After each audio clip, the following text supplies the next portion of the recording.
Your culture will adapt to service us. Resistance is futile.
What was that? Did you see that?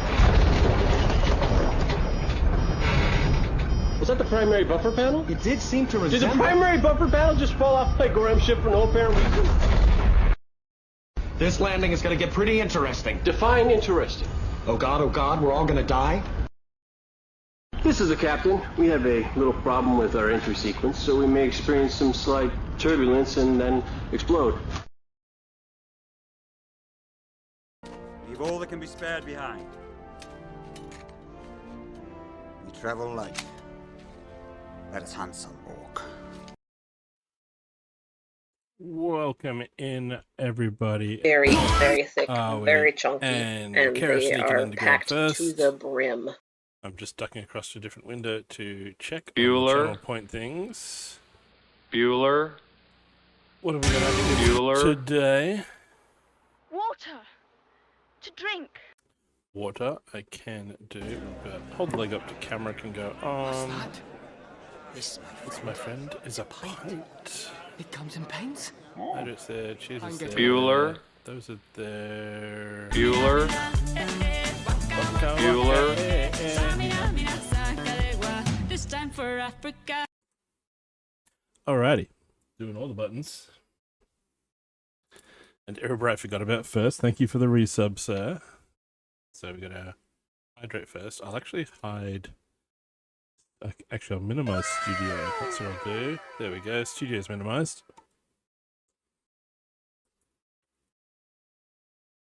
That's for later. And for cheers, so I have my last Melbourne beer.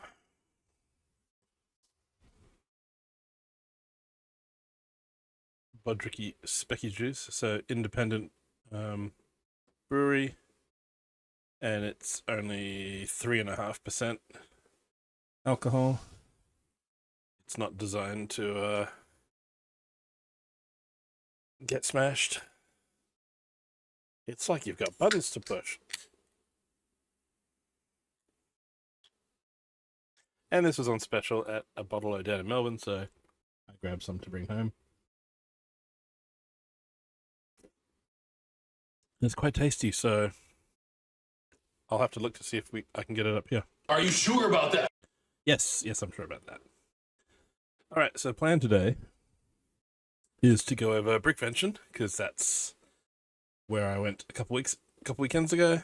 Flew down to Melbourne, got the shirt, and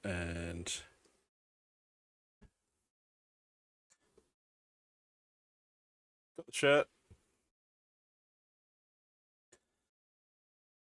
20th anniversary, 2006 to 2026. One of the things that I got while I was down there, one of the other exhibitors was doing some 3D printing of badges in a Lego style font. So, and it's dropped to the ground.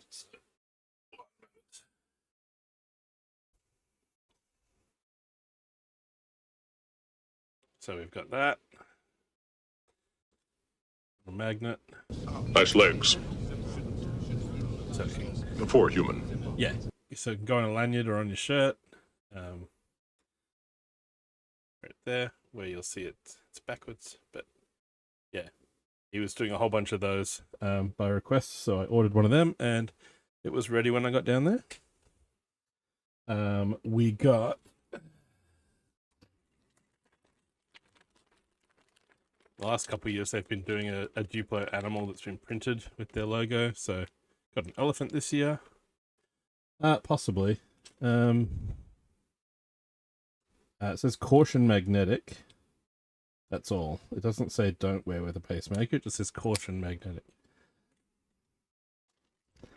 Yes, but we have a Duplo elephant.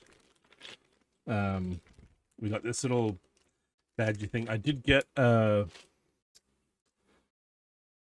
it's a ring clip thing that can go over your lanyard, and you can pop different round buttons into it. So I guess that's what that's for.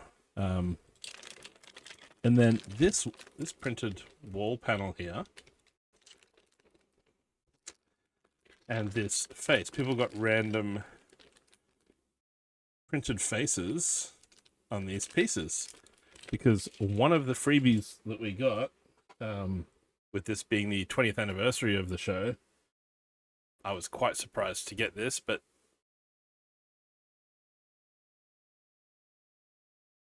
got one of these boys.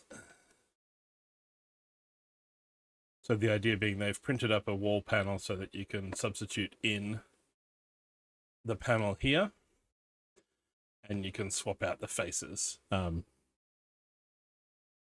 make it look like it's wearing the red shirt from this year.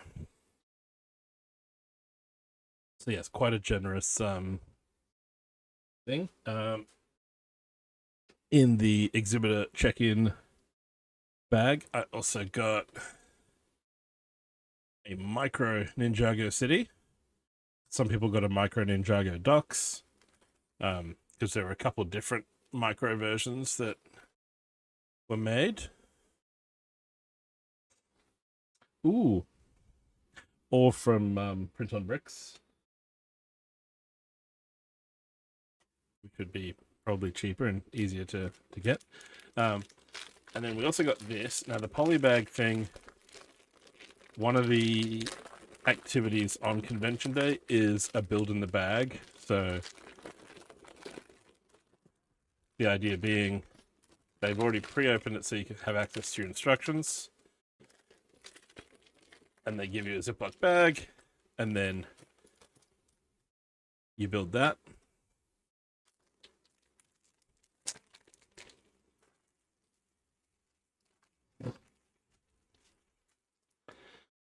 All right, so did I miss anything? We've done the hydrate. I've done the cheers. Got a little dance break on.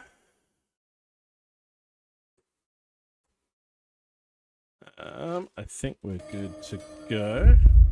Give me the water. Then there's that water. Thank you, sir. And yes, my my work schedule hasn't changed yet, but it will be changing. For reasons So, too disturbing to mention, I find that I hard. find that hot. She does.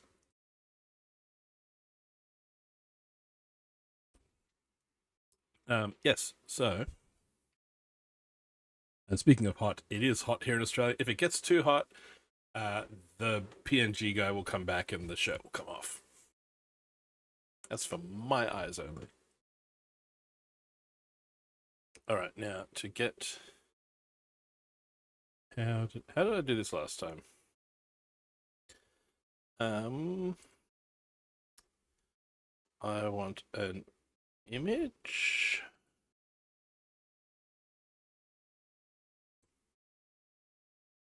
We'll call this...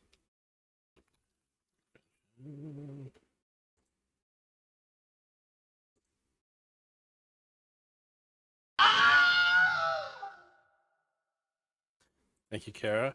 Actually, no, I don't think we do it as an image. I think I have to do it as a window source, I think, don't I? Window capture. We'll call this Brickvention.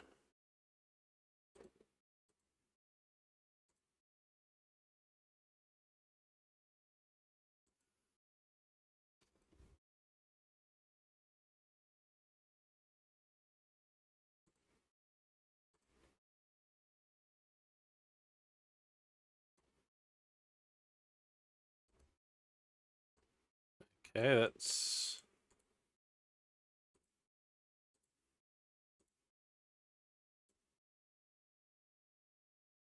okay. Capture method. That one or that one? There we go.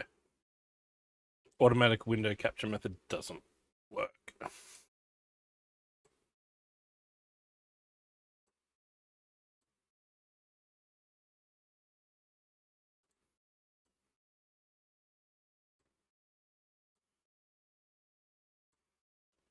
That.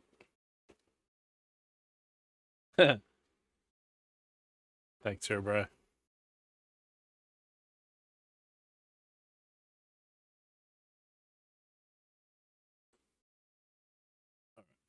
So now if I go, so this is Hey, Scotty, welcome in. Cheers. Cheers, Scotty. Scotty Berman.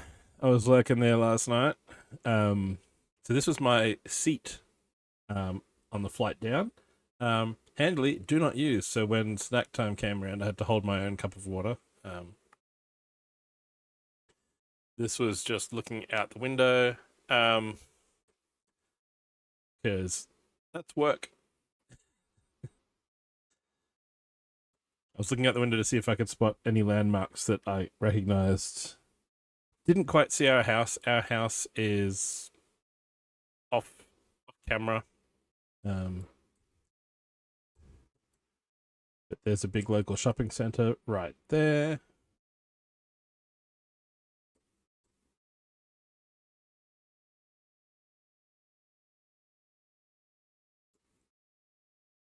It's a highway. This is a golf course.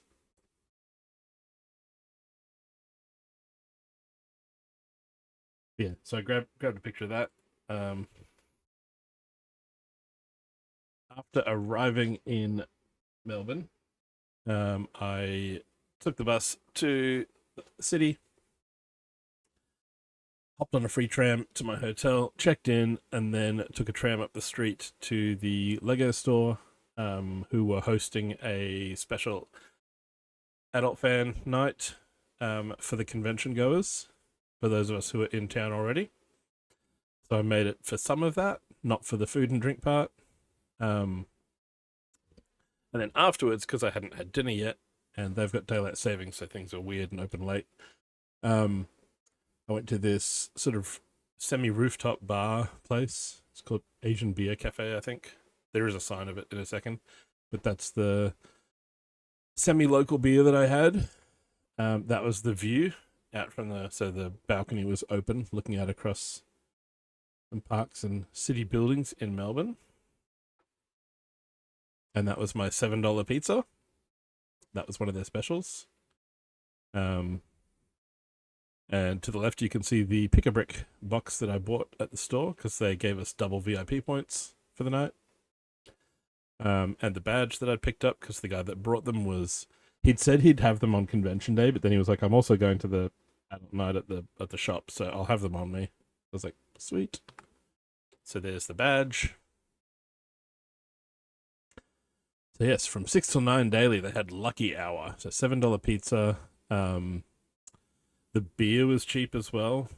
They had a special for those couple hours where they were like a set price for just a glass as well as jugs. So that was handy. And I was there at like 8 o'clock, and it says it said 6 till 9, and it said pizzas were $7 from 6 till 9, right? And at 8 o'clock, the girl behind the bar is still like, oh, check if the kitchen's still open. And the other guy beside her had already done a food order. And he's like, yeah, they are. And it's like, if you're advertising pizza till 9 o'clock, why would the kitchen be shutting at 8? But anyway, this is the bathroom of my hotel room. It's a shower and a tiny piece of laminate flooring. That's the wardrobe. One of those drawers doesn't open. So I just chucked everything on the shelf. And that's the bed. And that's the book I read on the flight and on the first night. That is as close as I got to the tennis. It's late at night, and that's just moths flying over the arenas. So, the next morning, woke up, went to the supermarket to get some snacks and stuff to put in the fridge. And then I thought, hang on, I'll check my booking, and breakfast is included. What time is breakfast? It's till 10 o'clock, I think, or 10:30. Either way, I missed breakfast, so I went to the counter and was like, yeah. I came down to check what time breakfast was, and I've missed it, and it was included. So the manager gave me a card here, so I got the muffin was huge. The muffin would have cost me I think about $7 they were going to charge for muffins. The small coffee wouldn't have been expensive. But like the hotel charges $12 for breakfast if you didn't have it included in your room. So I was like, it's, getting a free huge Nutella muffin is pretty good. This is a busker wearing a gas mask and playing an electric guitar. That is also a giant sculpture that's on Atlas Obscura that I got a different picture of later.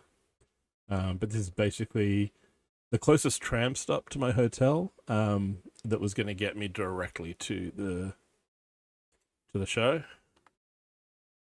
Here is view from tram, and that is the dome of the Royal Exhibition Building in Melbourne.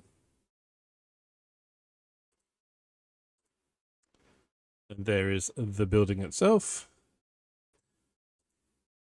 There is me. I've just taken the high vis out of my suitcase because bump in and bump out requires the PPE.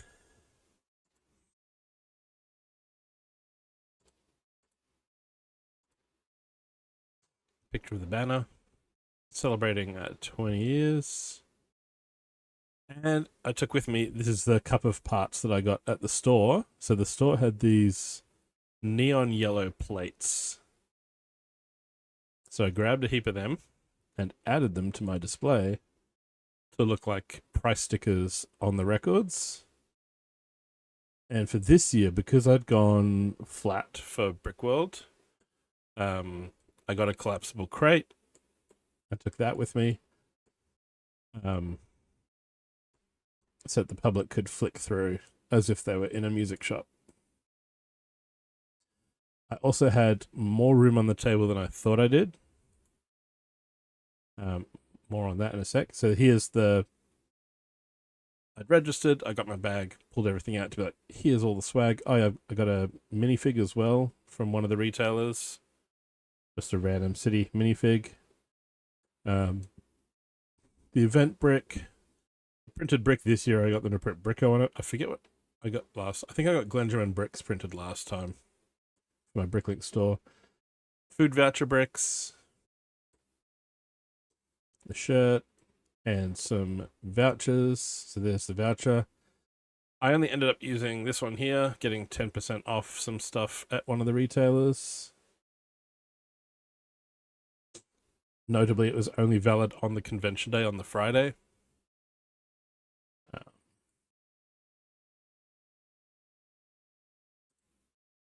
There's the shirt.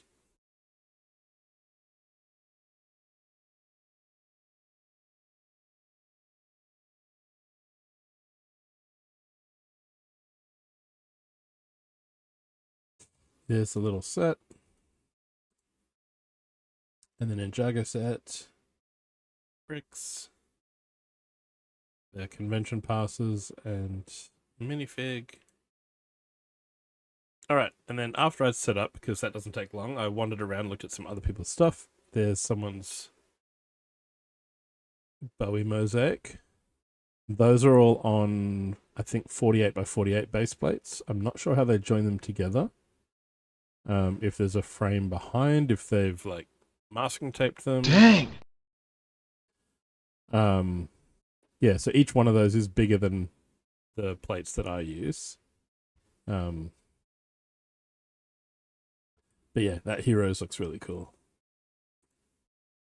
And they had a Black Star as well. Although, look at that, they used 1x1s. That's crazy.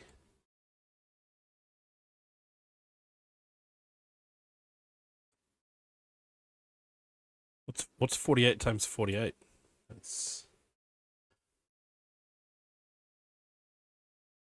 Hang on. So you got 1024 pixels there in a 32 by 32.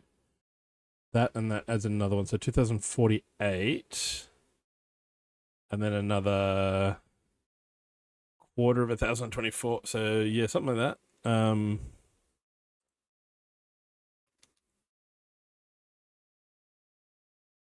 2304.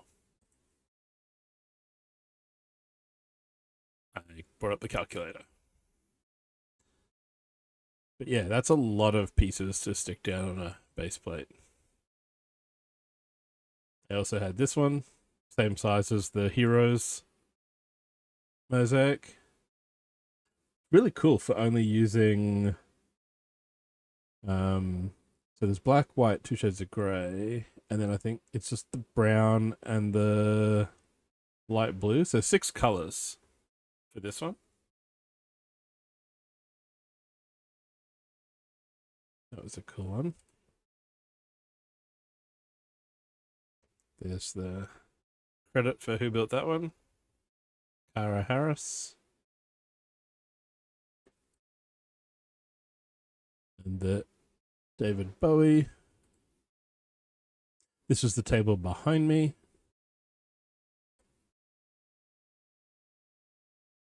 Flowers done up as a mosaic-y frame.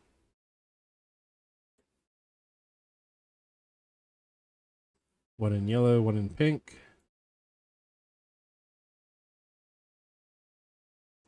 Summer Blossoms by Brittany Peace. That was... She wasn't there for most of the thing. I think she was there on convention day, but then she wasn't there on Saturday. Showed up Sunday to pack up. Yeah, this is in the middle of bump in, so you can see everyone's got their high vis on. Boxes are everywhere. Yeah, the Aussie was cool. There's my... They made an announcement of anyone who hasn't got one yet, bring your lanyard over to a central point in the hall to get a surprise pardon me, gift. That's when we got this. So on the back of our lanyard, the little card that had our name on it, they made a marking on that with a marker, little permanent marker. So any of the freebies that were from a vendor or from one of the sponsors or whatever, they would mark it on the back of your thing so they could tell, okay, you've already got one, you've picked up yours.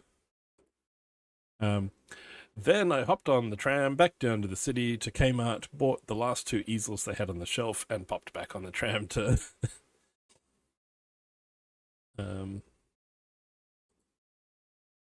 finish setting up my display.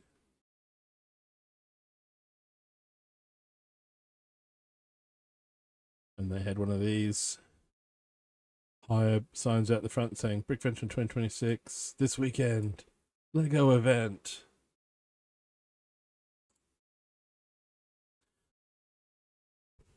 Yes, and so because I'd only taken 2 easels with me in my suitcase, I was able to set up 2 on this side, 2 on this side now. So take up my half the table.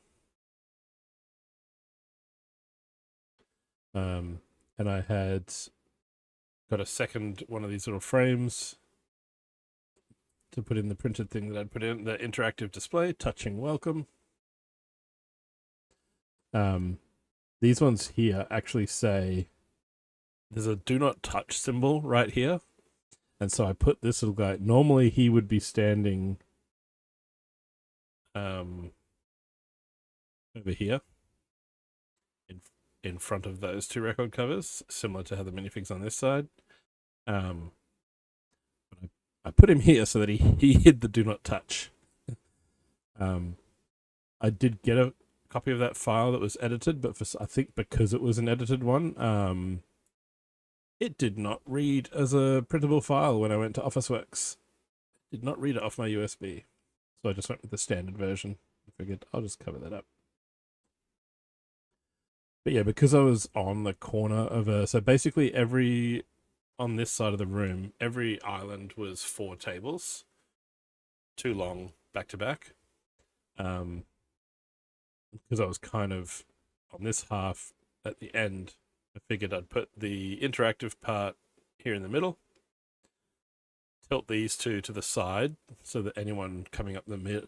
So as you're looking at this picture, to the left is the main, like, coming in the entrance and the corridor up the middle of the huge venue. And then as you branch off to the sides, you'd come along and see the records. But so I figured I'll turn something to face the front, get people's interests that way. There's my little record store namey thing. I need more video tiles now to fill out the rest of this. This is all the rest I had. I just kind of spaced them out to keep it on theme. Sam's Microscale Melbourne. There'll be more photos of this coming up in the slideshow. But the MCG is this bit here. And then there's a big park around it. And then there's an oval down here, which is where the Richmond Tigers play AFL. Hence the black and yellow. And then this is the train line along here. And the tennis is down over this side. And then this is, so he's still pushing it all together. You can see sort of how the plates are all raised up and clipped together. This here is the building that the Lego show was taking place in. And then this is the Melbourne Museum behind it. It has this weird angled roof.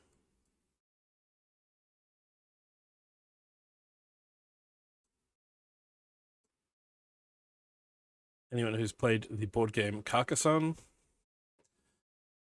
this guy said in the past, I think last year when I didn't go, he'd brought these and he'd made a playable version of it. So he'd basically replicated the tiles of the game with these little micro builds. I love this little one here with the curved bricks getting this shape.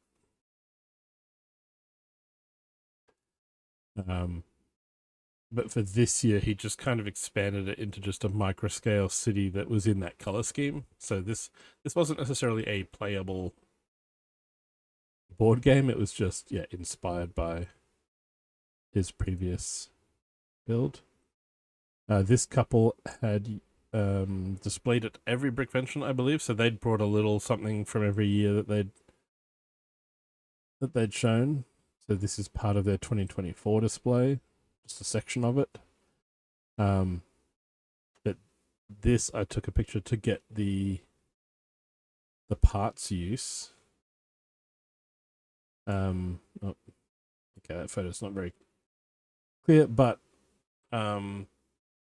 this is from the Scarlet. So these are Lego, these big arches. I think he said they were bedposts in one of Lego's various forays into the sort of dollhouse kind of style stuff in the 80s and 90s, I believe.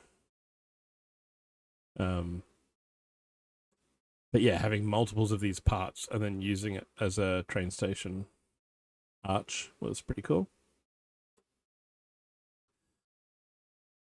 In another year, they'd made a fully playable Catan. They just brought 3 segments of it to represent their 2023, yeah, or 2025. 2025. So to represent their last year build, and then the small section of a Gallipoli landing that they'd built. So this is a slice of a much larger mock that they'd made. So it was cool. They had basically their whole back-to-back section of 4 tables was just their 20 years of different displays. And this is another one. This is the same couple. Little Vietnam War looking scene. But the roof is Star Wars droid arms clipped onto poles. And there's just hundreds of them. It's super effective. And then there's 10 Technic pins on poles here. You can see the little brown pipe running up the middle.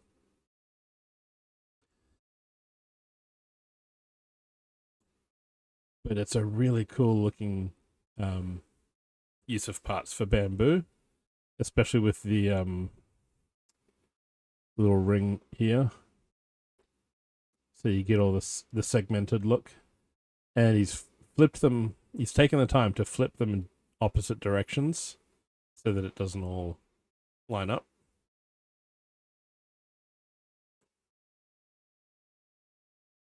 More photos going, holy crap, part use. Let me rotate that around. This was another one of theirs, and this was part of their this was their Carcassonne inspired build, or a section of one. They'd gone for a much larger scale than the other guy. And they even had some Galador Lego. That was one of their journey through Brickvention, things said, but this was another one of theirs. A life-size lamp and an hourglass. But using these giant panels to make the lampshade. And then there we go. There's 4 of these giant claw camera's bucking, like a giant claw piece that is, the little pointy end is down here at the base of the bulb, and then the larger end is up here, and then the lampshade is resting on these 4 pins that are kind of, they're holding that corner. And then there's some sort of domed cockpit window thing down here as the bulb.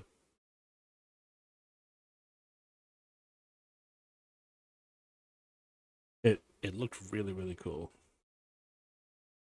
Here's their little sand timer, complete with a pillar representing the sand falling through. Here's that same piece that they used for the light bulb.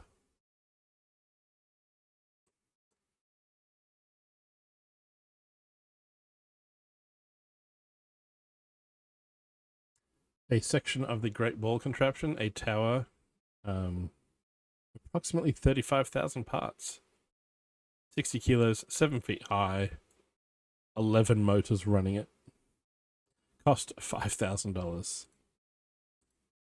And there it is. So little Lego balls come in from this side, get fed up through the system and across, and then all the way down again. And there's all sorts of mechanisms going up and down it. So yeah, absolutely nuts. Some of the things these guys build for their... Yep.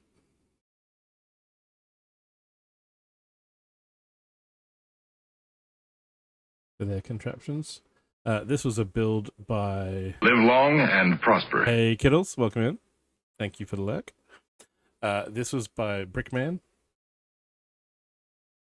He had a little Murder on the Orient Express thing.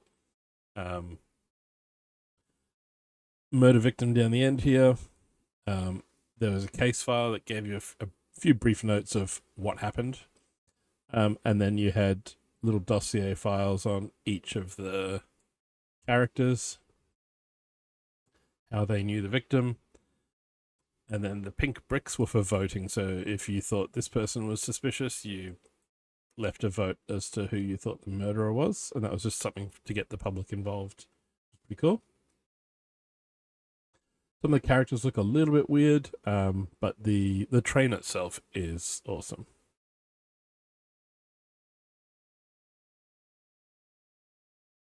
So this is the other side. Like getting all the lettering, doing all that maths and getting all the little tiles. Because these are all sort of half recessed into that blue. So yeah, there's some very cool techniques going on with that. And there is a steel frame underneath to stop it bending and warping. That's looking down the train. Bartender. There was a red herring in the corner.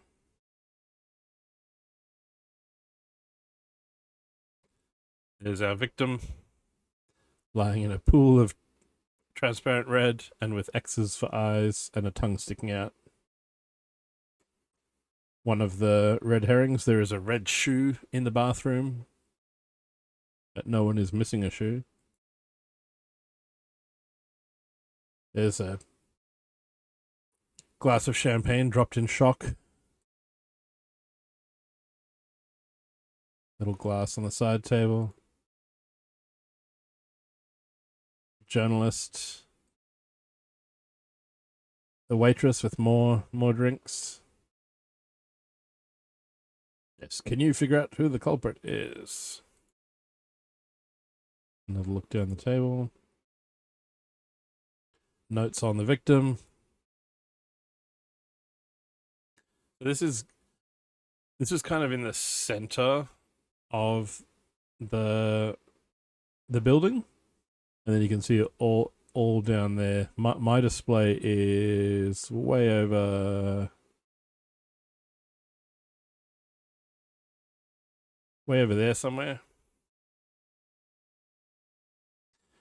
But yeah, lots of displays being set up. Went over to the Bricklink table. This is one of the BDP designer sets that will be going through the crowdfunding pre-orders in February.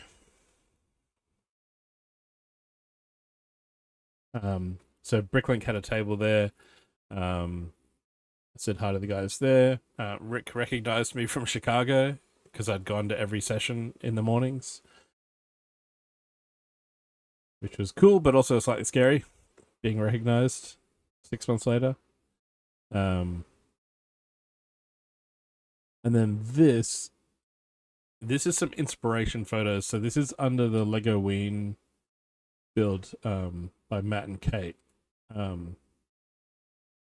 Their base plates sit on top of this raised wall section. Not only has he put, lots of holes for cabling access, but you'll see these hinges here. It packs flat. That square packs flat to 8 studs across. So my Lego boombox is going to get some modifications soon, because it takes up a lot of room in a suitcase. Hence the just taking records to Brickworld, just taking the records down to Brickvention this year. Because you're basically taking the boombox requires a second suitcase or trying to pack clothes into the mock, which is not that practical. But yeah, if I can get it to pack flat. So yeah, I was like, yeah, your build's cool, but I've seen it before, and this is new. This is the exciting part for me. Was look, because yeah, they just concertina down and fold up. This was the Affolgasm. This was the oh my goodness. And you can, it's got this. It's actually an odds. They're a slightly odd size. He's got this brick, like little balustrade at the front, so the base plate when it sits down on top actually overhangs at the back by a stud, and they kind of overlap each other. So these boxes are just under there as support, and then this just, you can see the next base plate just rests on it. But by using these little pieces, that little bump fits into the under the stud little hollow in the base plate, so the things don't slide around too much. They don't connect, but they just sit. It just stops them from sliding.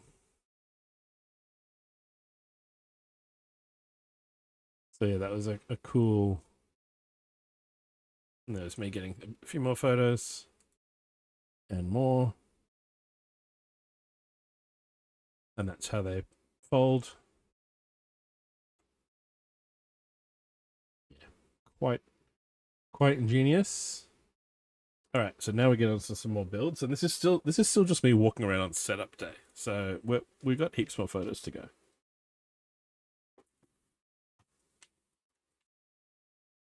Richard Jones, aka the Rambling Brick, and because he gets, I think he gets sent some sets to review and stuff like that. And he's like, "What do you do with botanicals?" Like, he doesn't collect those kind of things. So he was trying to make a creature out of all these plant parts. This was called the gardener, and then plants are basically springing up in his footsteps. So that was a really cool build. One of my highlights. Let me just rotate that around a bit. There we go.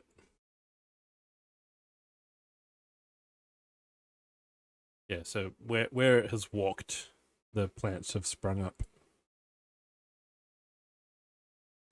This was my absolute highlight. Just seeing this thing move, like seeing it not move, I was like, "Oh, this is really cool." And then the guy pushed a button, and it started doing this. And he put a behind the scenes thing on his Instagram of some, yeah, the plants is clever. And the pain is because they're made to look like plant leaves and things. The maths doesn't always, like, being able to use them in conjunction with bricks and studs. Sometimes you've got to do weird things to overlap. Like, you can't put this one at 90 degrees because the curve of that would clash with these, you know.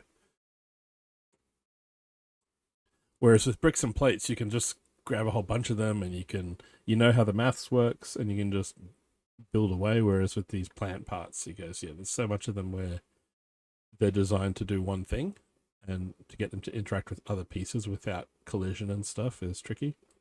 But yes, here's the worm.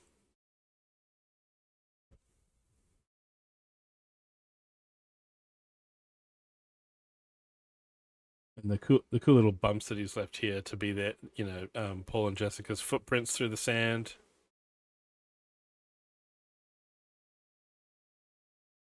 The lettering. This rock work.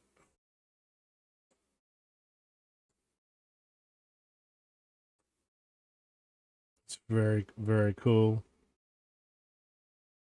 And like building in different directions. So these two layers are built side on, and then these are built normally, and then you've got another layer going side on, and then a layer this is partly side on, partly upright. Just to get all these different angles and curves in the rock. So this is Adam. He's a misplaced brick on Instagram. So if you head there, you will see some stuff on how this got put together.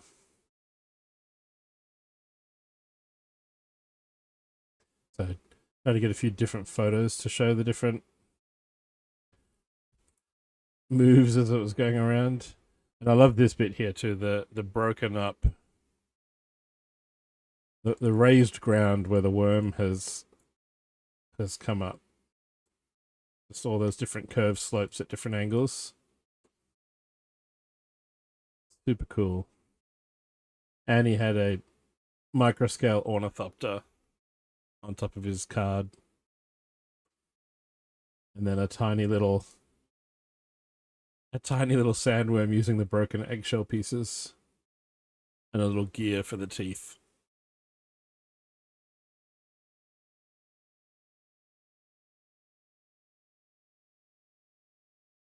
There's this ornithopter with binoculars as landing gear.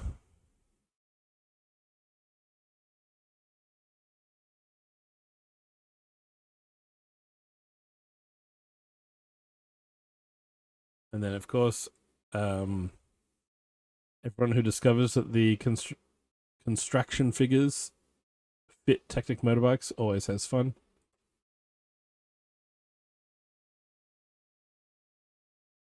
Combining bikes and figures. Darth Vader with his little chain.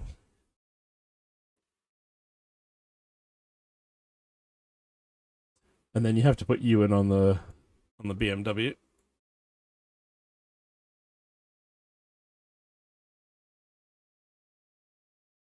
This was Robert from Tasmania. And he was like, "Oh, you know, this is just a set. The droid is just a set." And it's like, yeah, but the whole like building a scene and having all the poses and having battle chess going on with Star Wars minifigs of droids versus soldiers is very cool.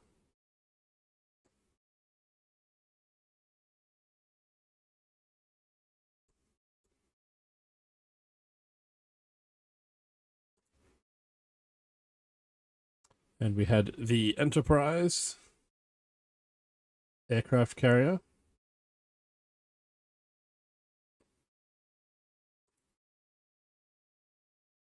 That came up from Sydney. Came down from Sydney, I should say. Some Phantom mosaics. The Goodmark and the Skull Ring. Symbol of the Singer Brotherhood.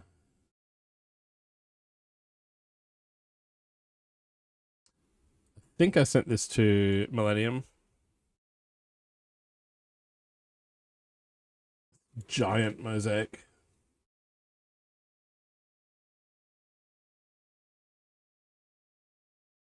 This was another Sydney build.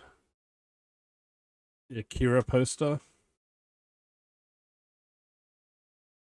So 3D, but also like upright at an angle to match the poster. Love the little layering here, the crack in the road, and then you've got the plate built lettering layered on top of each other. And then you had an actual copy sort of to scale beside.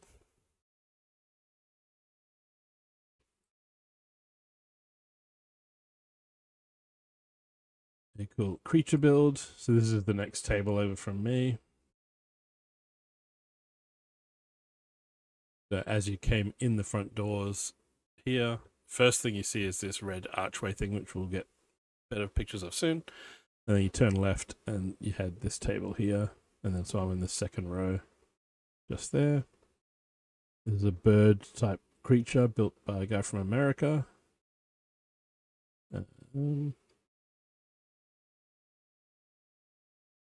A big Technic frame for support here, and then the creature itself is kind of just resting with one pin in a hole at the back there, and it's all just counterweighted. This is just to counterweight it, but it's actually just, it's kind of just balancing there on one pin.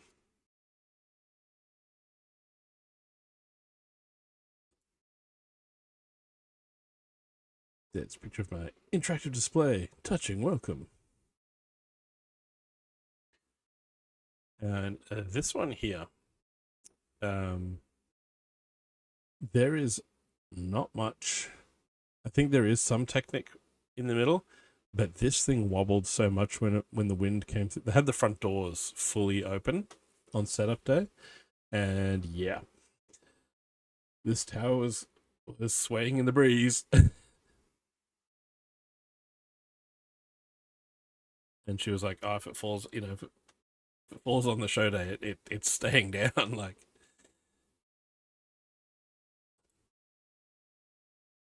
yeah, there was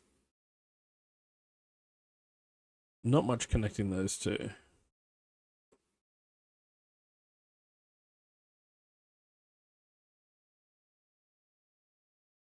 And this is still setup day. Joss setting up. Joss was on Lego Masters season 4 and 5. Winner of season 4. always has cool little characters. There's Totoro.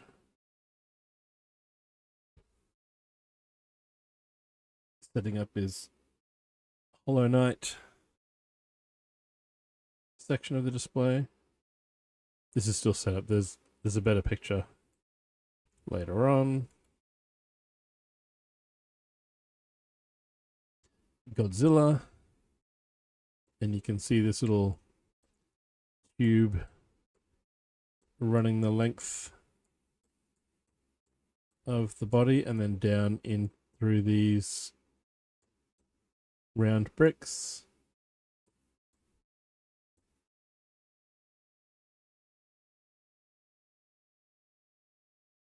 And the battery pack. So yes, it lights up.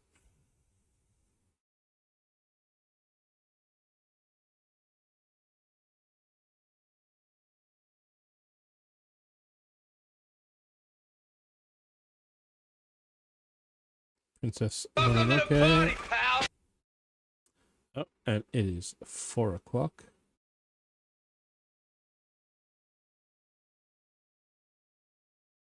Like, really cool creatures, really cool characters. The use of the rubber bands here for the lines on the mask. Rubber bands here around the shoulder.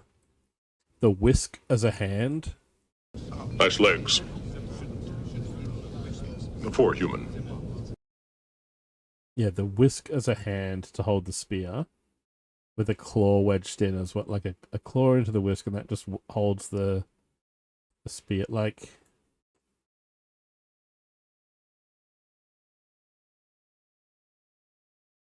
And the little... The pointy spear tip inside the hollow claw to make the two colored ears.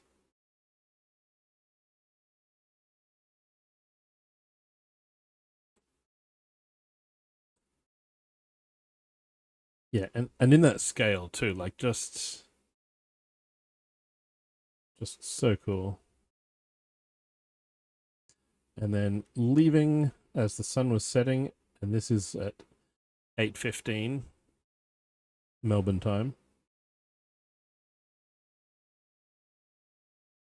Found a really good burger joint called Hello Harry.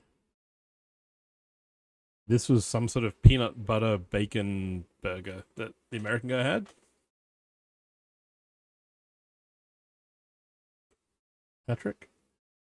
This was my pulled pork burger.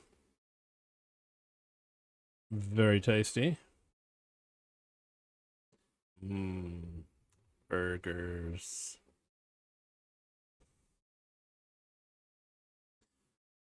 And then found a rooftop bar that was actually just kind of noisy. They spelled my name right at Starbucks the next morning, so this is now show day.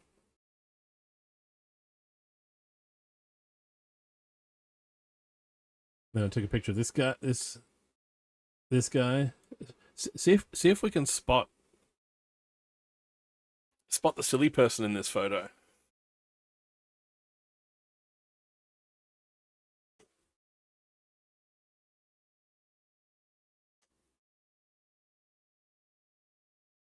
So the car lane is to the left of where the trams run. This guy's already started turning right on a red arrow and is stuck there and is wondering why the tram was sounding its loud horn at him. When the tram had the go-ahead arrow and the cars had a do not turn arrow.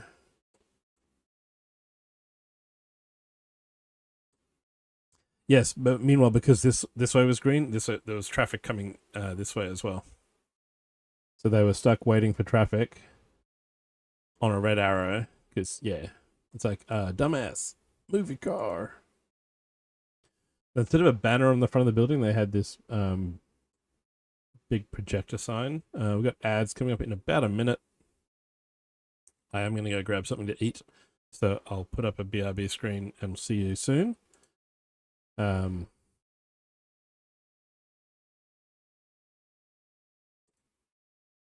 So yeah, they could scroll through and it had Australia's premier Lego event and would say, supported by Ninjago, sponsored by Lego Insiders. Instead of just having one big banner, they could have rotating things there. So actually, I think this is the start of convention day. Where I did sort of one side of the building. Each day I tried to get a third of the setup. Didn't quite work. I saw things on Billsy's stream on a slideshow where I was like, oh, I didn't see that display. I saw stuff on Instagram after pack up from other exhibitors where I was like, oh, which table was that? I didn't see that one. But yeah, I'm going to run the ads and then see you back here in a couple minutes.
Welcome back.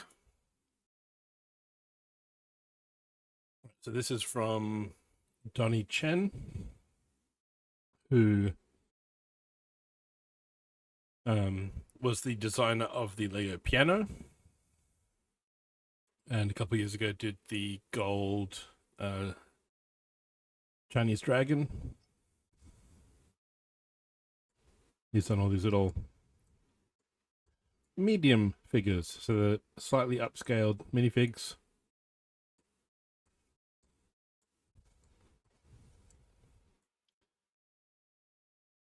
Using the crowbar for the rocket classic space logo. Mario, a medium version of the big fig.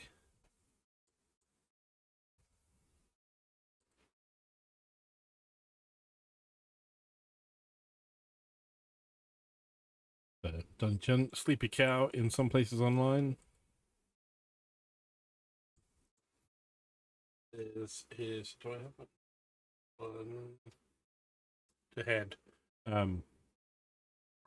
Yeah, it's little Gundam.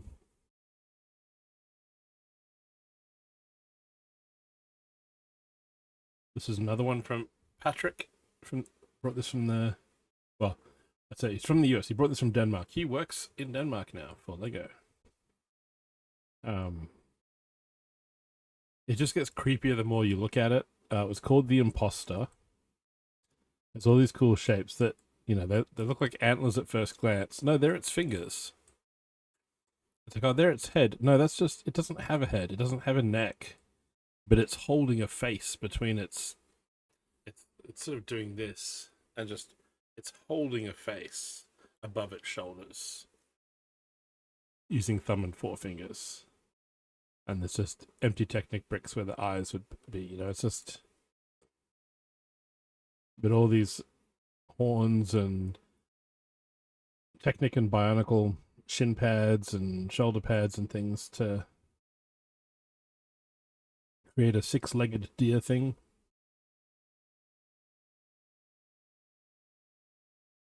Because it has two front legs, and then the back leg has this double limb on it, and then it's got arms. Yeah.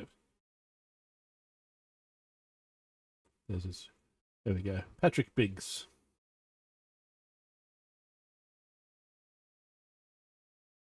The Mythic Thunderbird was his other build. The big bird thingy. Name of model, Modern Classic Castle. Square guy. So this is using current parts and pieces, but kind of recreating. Live long and prosper. From my childhood. Hey, Brickspace, welcome in. Thank you for the lurk. Hope things are well.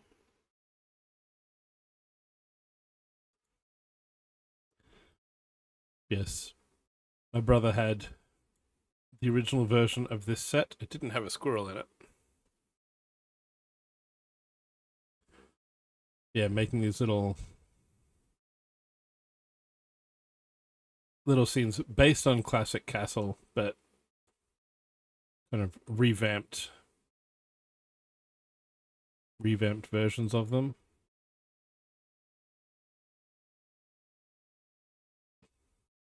This cool spiky pumpkin creature roaming a post-apocalyptic landscape, ruined diner.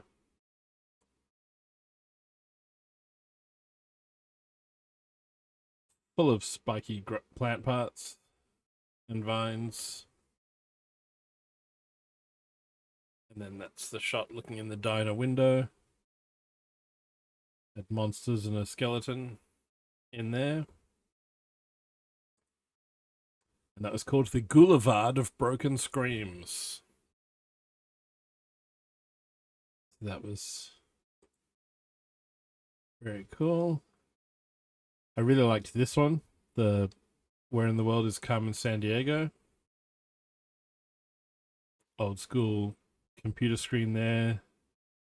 Disk drive.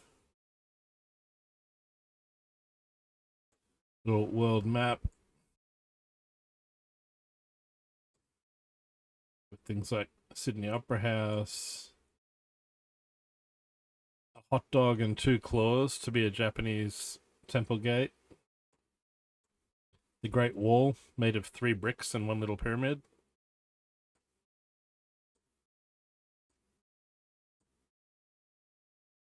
Leaning Tower of Pisa,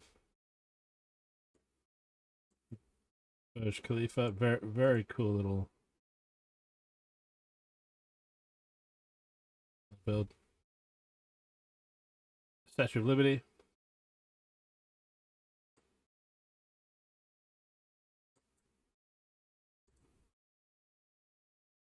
Marie Williams, so that came down from Canberra. There's Carmen.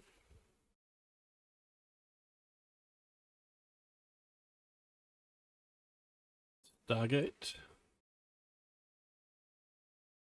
Even this little ring on their name card was cool. But there's the sploosh. And lit up from behind.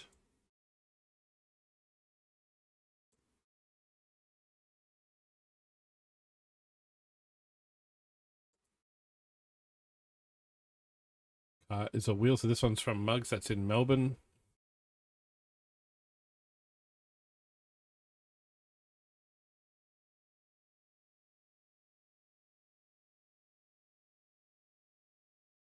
Stephen King, Dark Tower scene.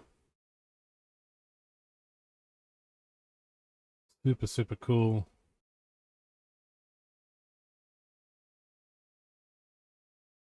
And then, so this is the table right next to, across the little walkway from mine. These lounging cats, mostly using like a lot of plant parts, some round plates in the tail, but all flexible. So there's like flexible tubing running down the middle of the tail, and all these bits are clipped onto to this thin hose. So when you picked this cat up, because it wasn't attached to anything, and you picked it up, he could wear it on his shoulder, that the arms and legs would just droop down. This one, the feet were attached to 2 pistons there, so it was like it was swinging its feet. They would just do that all day. Yeah, this one here was flexible and could be picked up. Creatures of Habit. At Briefly Bricks. You have brushes, you have a lot of plant parts, you've got actual little belts and things and straps to attach. He said he had something he could actually strap it to his shoulder and walk around, and it wouldn't fall off. Yeah, and the leaf part as the tongue.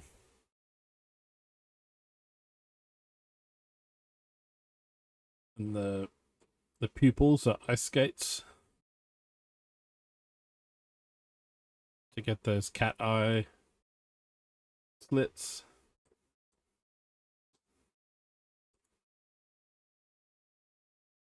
There's someone going through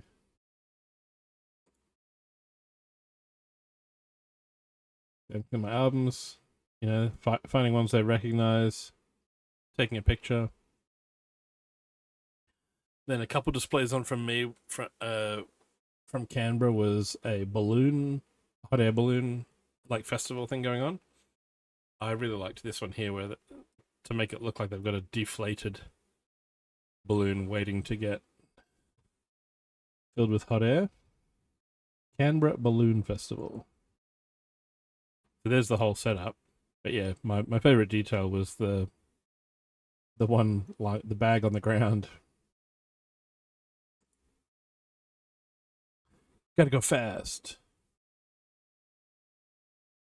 That one was motorized, so the legs of Sonic would look like he was running, and the path was on a treadmill type setup. Sonic Showdown.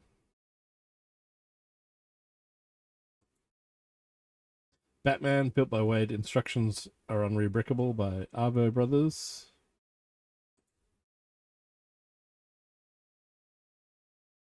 I think this was this Todd? He did the Marvel Museum a couple of years ago, and obviously has a lot of superhero parts lying around, and now built a ruined bridge instead for all the Spider-Man villains to... Yeah, Teflon Todd. So he's from Adelaide, I believe. Ed Craven. Down at the base. Really cool use of angles and making stuff look broken. Using different slopes and curves. You know, having the part of a cross support. More broken bits.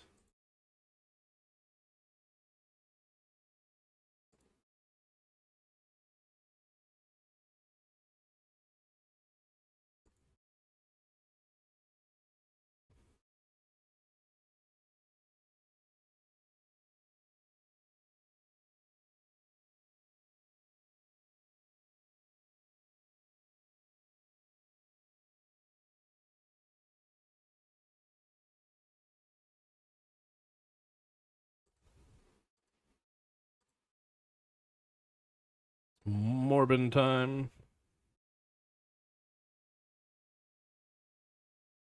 The cloud of bats flying around behind.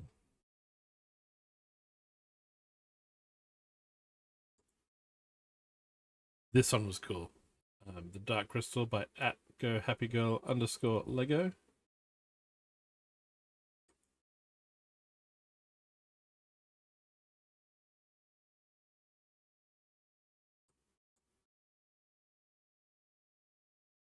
There's the crystal.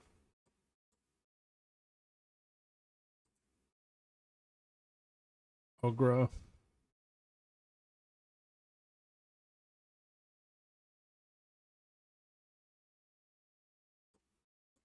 Pixies. And the little tulips as teeth.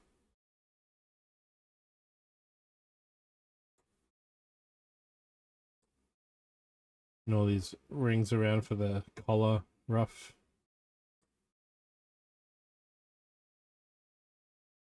Cool. Steve Reynolds' little medieval build. I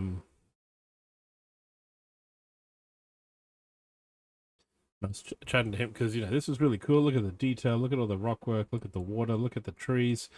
And he wasn't 100% happy with the trees. Like, he'd worked on a few different ideas and techniques for it. I'm like, you've spent hours and hours and weeks looking at this and knowing what you wanted. And this is like, yeah, close enough. I'm looking at this knowing nothing about what you've been doing. And I'm going, this looks really, really cool. Like, just, you know, just got to remember to take a step back and be like, everyone else hasn't spent weeks building this. And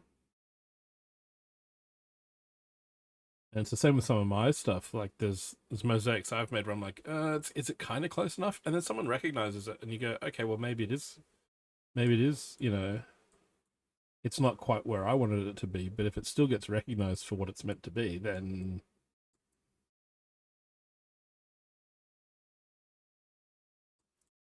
But yeah, the stress of what I wanted to build versus what I did build, it's like, yeah, it's real.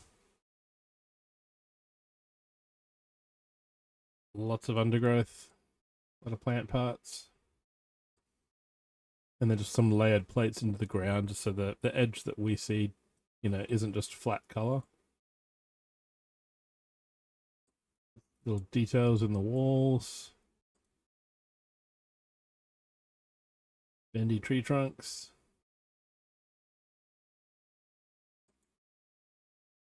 Name of model, King's Return. And then this was my neighbor. He built a American Pickers scene where the guys were being filmed looking at someone's old vehicle.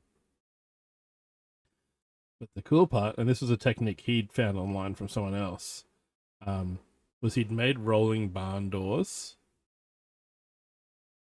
So these are plates at the rail, and then these are just car steering wheels. And it rolls along. It lines up.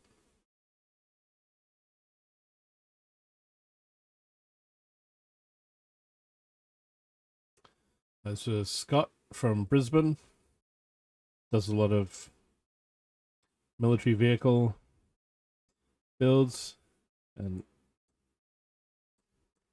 airport fire trucks.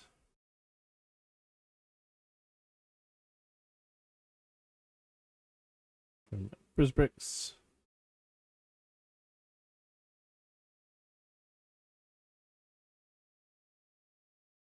This one's because someone did an upscaled four-wheeling truck. So there's the truck, and then here's the supersized version.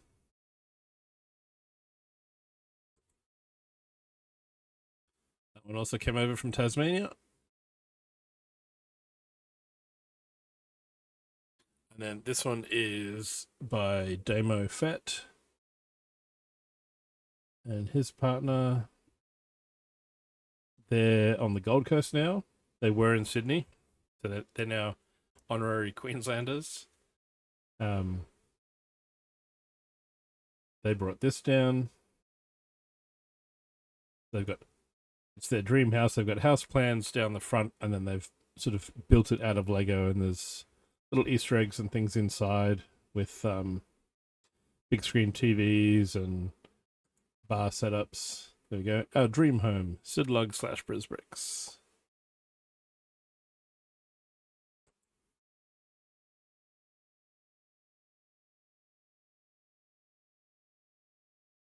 I took my Bowie over for a photo with the other Bowie. I kind of like my star better.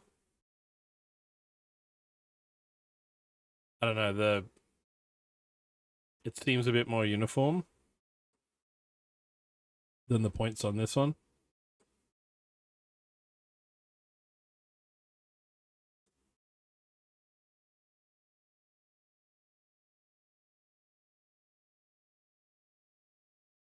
Here's a nice optical illusion for you. Here's a quarter of a sphere. It is sitting on a mirror and is up against a mirror.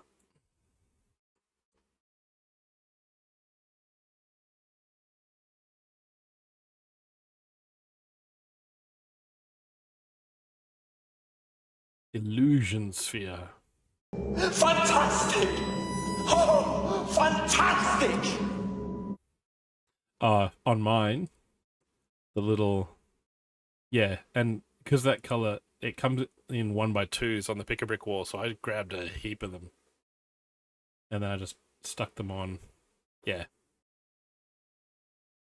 And just the neon color of it, it's not just that it's really bright, but it's a common sticker color for those kind of, sticker price guns.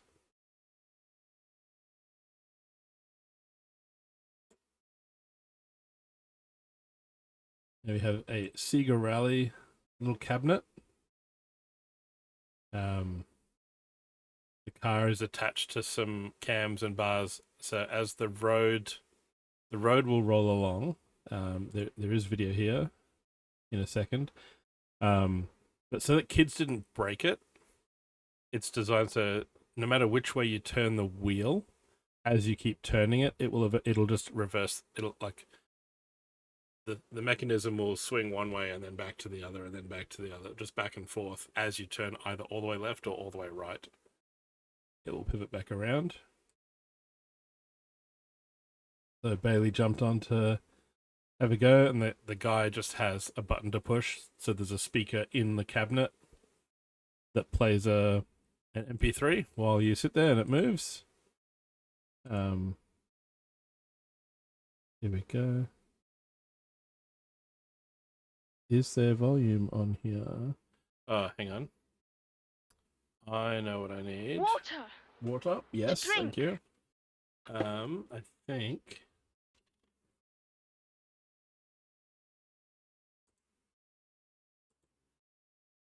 If I go properties, capture audio, what about now?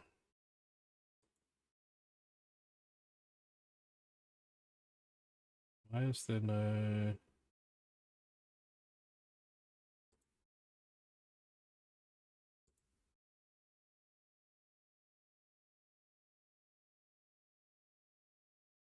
I don't know how sound works with using the picture viewer to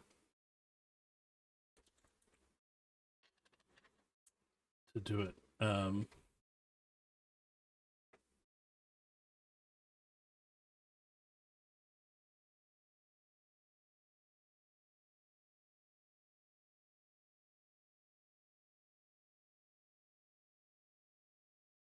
Yeah, what's that?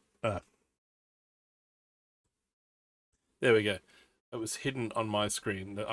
There's something in front of the monitor. I couldn't see that little icon there. All right, let's do this again. Long medium right. Checkpoint. Easy right. Over jump.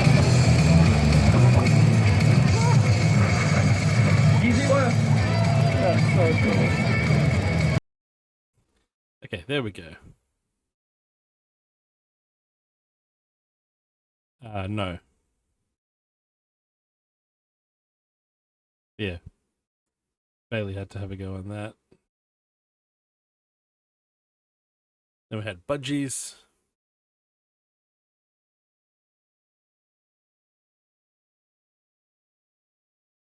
I think those were stickers.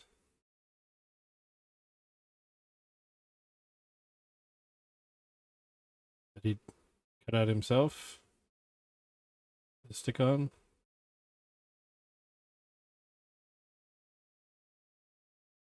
Yeah, very cool. And all these flat transparent tiles. And then over where there's another budgie. That's by HC_bricks. I think I got a picture on a different day. The budgie over this side, there's like little indents in the water because it's like flying over the water. So there's more ripples over here, whereas over here it's really flat.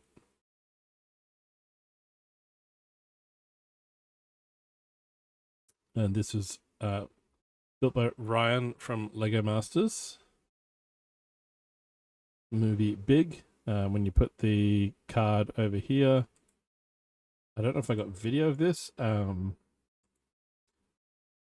the lights are off in here. The mouth is shut. When you put the business card in place, the lights come on. The mouth starts moving. The head tilts back. It does all the things.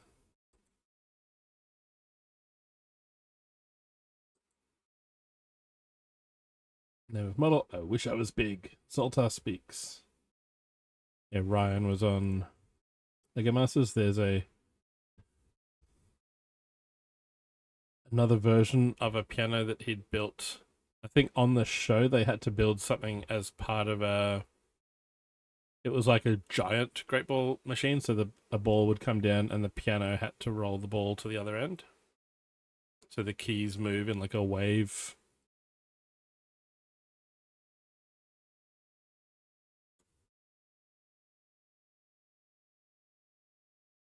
Yeah, there we go. The piano reimagined from his season 5 build. This build came all the way from Germany.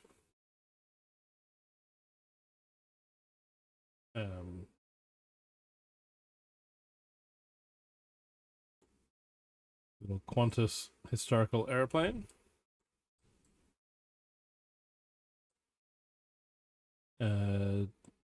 Dirk, who I believe was on Lego Masters. Yes, Lego Masters 2022.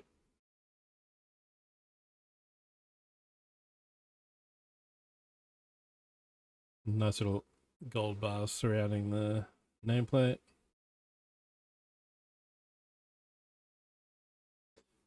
Cheap Jokes had his little photography setup.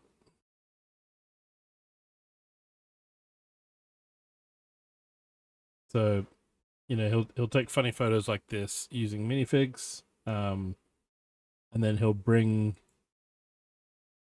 it to the show and put like a yellow dot on the table so the public can get their own phone and, you know, play around with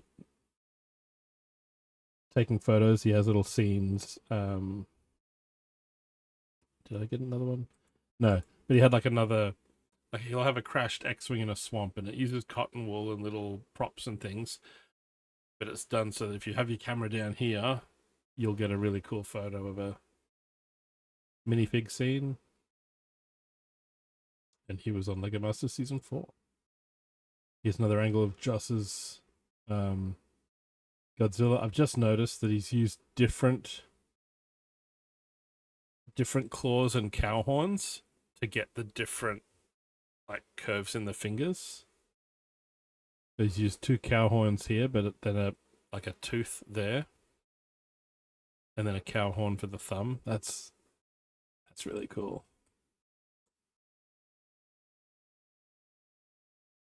I've seen this one before, but this still made like my highlights for this year because it's that cool.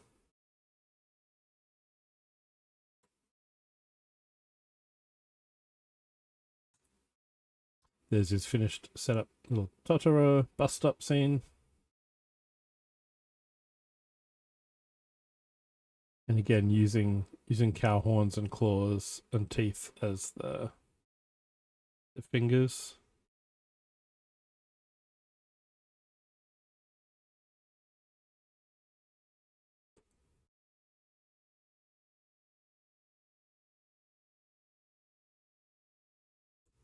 This Mononoke. Again, look at the use of the rubber bands. Like,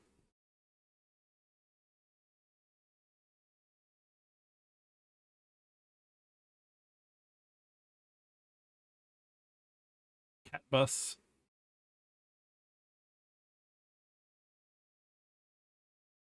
The BRB, it's BRB time. We're BRB. His Spirited Away scene. I've seen this a few times. It's incredible the way a lot of this stuff is posed to look like it's in midair. Like, there's really subtle hidden attachments of like this to the table. The table is like touching the floor in one place. All the stuff that looks like it's falling over and not connected, but there's like one little clear connector there between the bowl and the table. The table is pinned down in one spot. And then using an upside down little angle. So this little angled pin with a stud that some of the CMFs used as like a superheroes can, you know, be jumping at an angle. So instead of using a transparent one, it's here in the same color as the floor, upside down. And because it's the same color as the floor, it really blends in to make it look like she is running at that angle.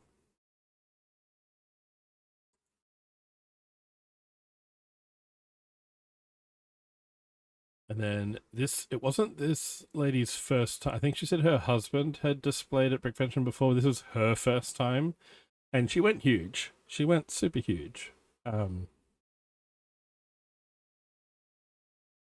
Graham Bass's book Animalia, which has, for those of you who aren't familiar with the book, has each sort of spread of pages features a different letter of the alphabet and a little rhyme about some odd animals doing something. So there'll be, so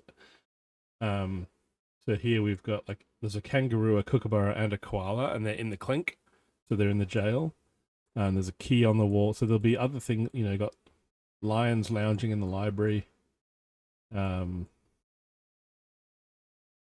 mice have a map, but there's also a monitor. There's all sorts of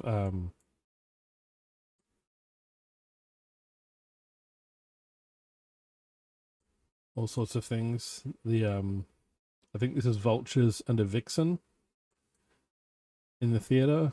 Got unicorns over here. There's green gorillas in another photo. But it's double-sided, so there's these little room vignettes here, and then around the other side in the actual landscape. So there's the gorillas, and there's a greenhouse, and one of them's playing guitar. They're growing grapes. They're growing grapes in a greenhouse. So there's lots of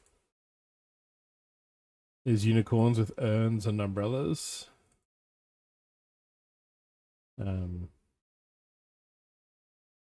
This was the other side of the table, and again, all these little mini scenes of need to do summit. No worries.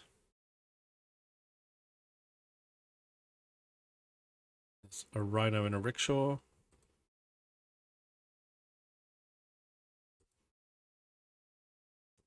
Yeah, all these little details from the book. Yak on a yacht.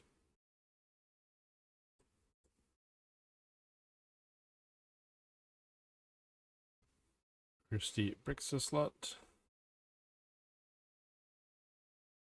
The guy that's sitting in the chair painting. So there's the actual book.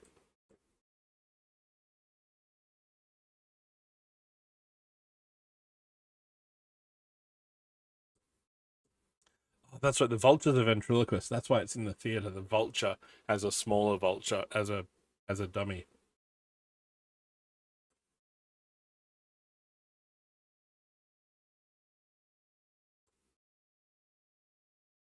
Tigers at the train station. Gavin from New Zealand brought a small section of a much larger mock. Entrance to his Viking scene. Look at this, the tooth pieces. So a 1x1 plate with tooth. But he's layered them on plates upside down. So you see the concave side, and used it as roof thatching. So that made my Instagram parts use highlights.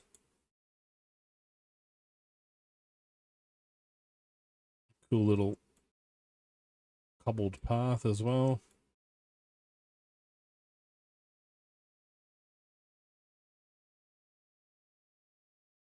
Here's the American pickers.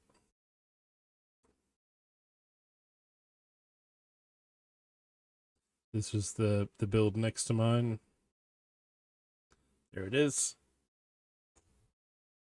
And it's got big windscreen pieces as the skylights in the barn. And the steering wheel rail system for the barn doors is actually on both sides. So there's a bigger door here that's got about 5 steering wheels on it, and this one's got 3. Little custom sticker. There's the 5 steering wheels.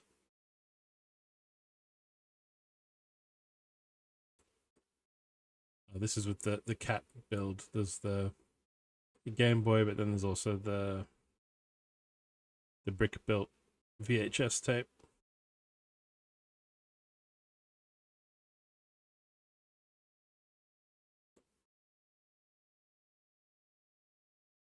I took this one for all the little hinge clips, making the roof look like it's collapsing in with the fire.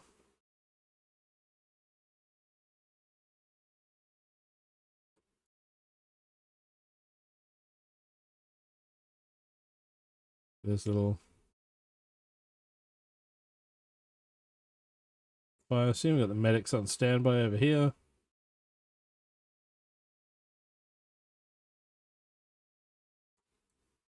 There's one of the previous Brickvention's Duplo animals being used as a statue in their display.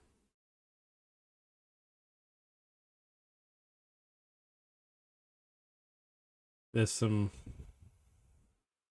Megatron Prime! There's some cones.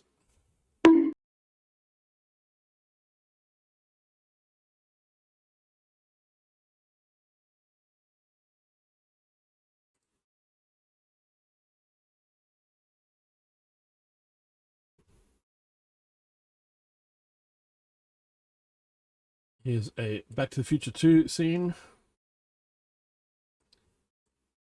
don't know if I got a decent picture showing the road. There we go.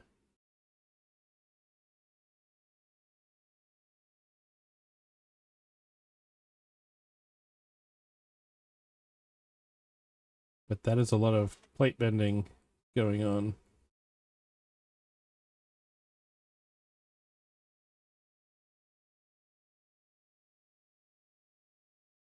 Just using lots of 1x2 plates. And just curving slightly when laying them down into the roadway. Simon Schultens from Sydney. Oh, let me rotate this around.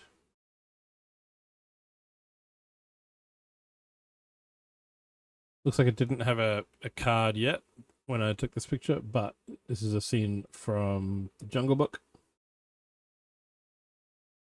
So a little scene with wolves. Baloo over here.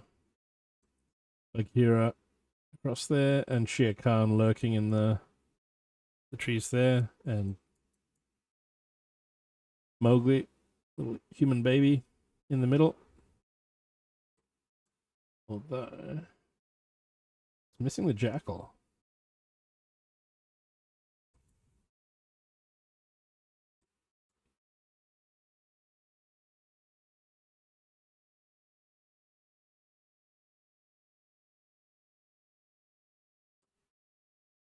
The wolves are very cool.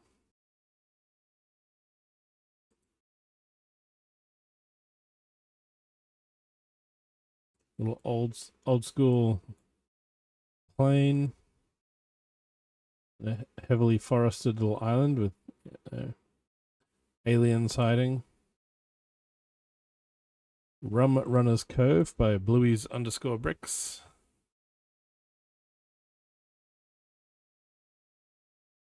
It's a nice little curved rock cave there. Some nice layering of different shades of blue under the transparent blue top to give the illusion of different depths of water.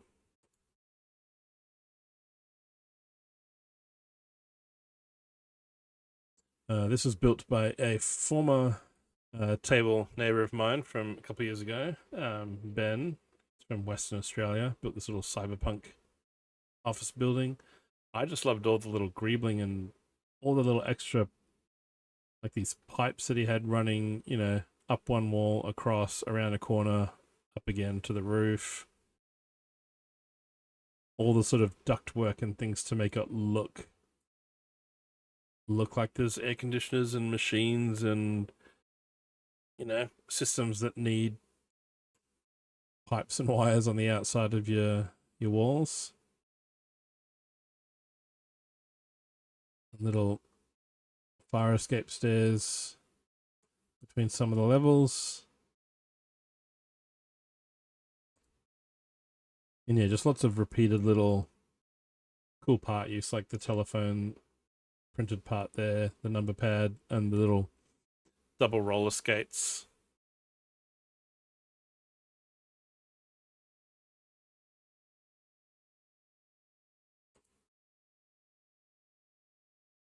Rusted parts.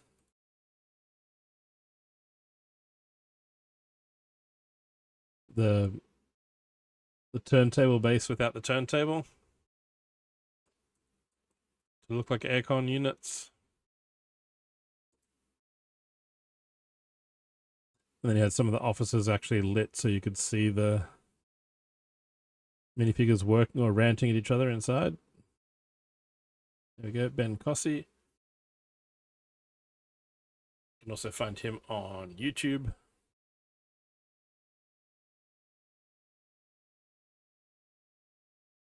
James is from Brisbane, Briswicks. So I've seen a version of this build at, I think at Chandler.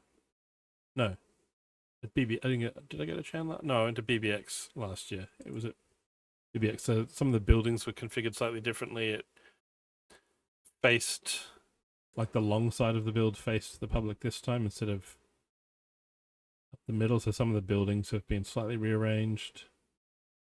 He's got the canal, gondolas, lights inside the towers.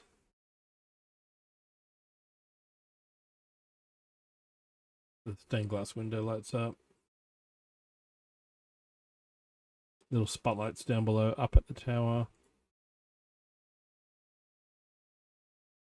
Brick Snaps on Instagram is his handle.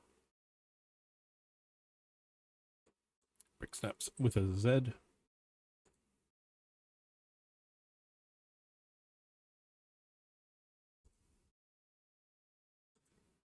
More of Venice.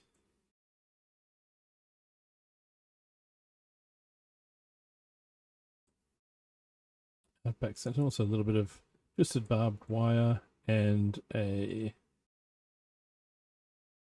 scorpion and a bearded dragon. Oz brick builds. Some details on the two species.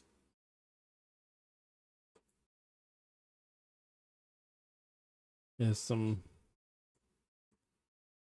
Minecraft builds with a mosaic for the movie behind. Michael Sarum. So this is the Legoween. They're from Brisbane. This is their little haunted graveyard and street scene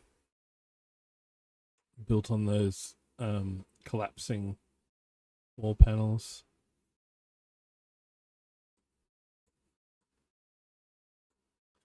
Always lots of little things going on around the place.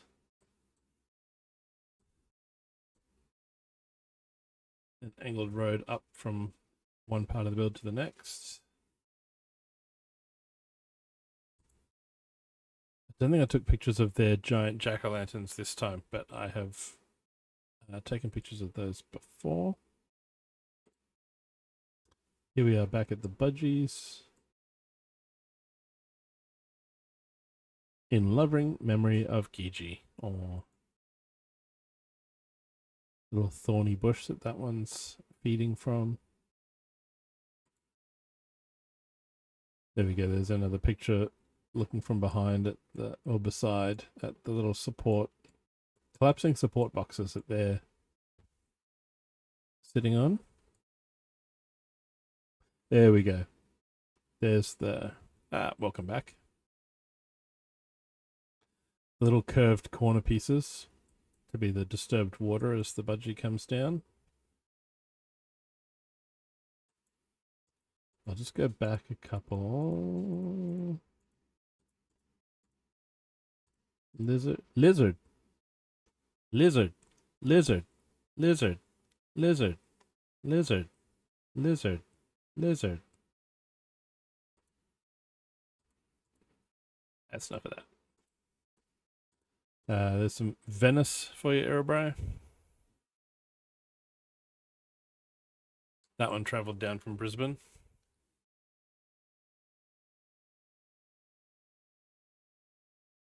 Okay, let's jump forward again. Past those. The salted caramel Tim Tam. Yes. Yes, Tim Tams are good, aren't they? So, Tim Tams or penguins?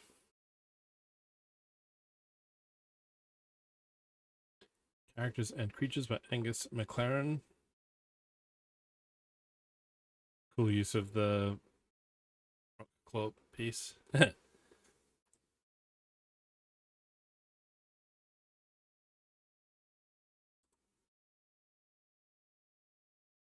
Yeah, I think I had penguins first as a kid. And then, of course, Tim Tams coming back to Australia. So then it was like, your Tim Tams are the claw leaf pieces up here for hair. Little Curled vine bits. Nice legs. Like a chest tattoo. For a human.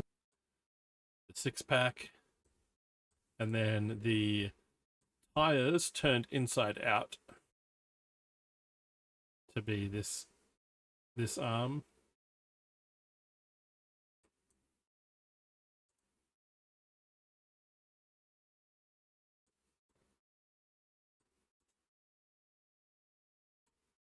Nice little part use. Claire Lego Mum and her Grand Brick Ballroom. So this again also came down from Brisbane.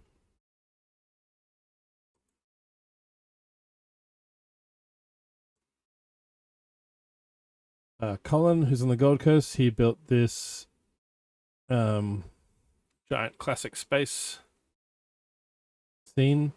And the tip, these transparent yellow window cockpit pieces can get quite expensive apparently.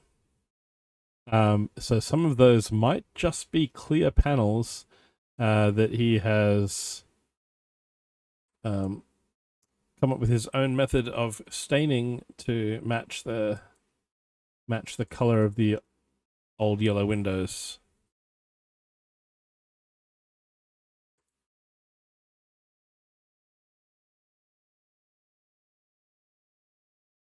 Doyle, Brisbricks and Kulog.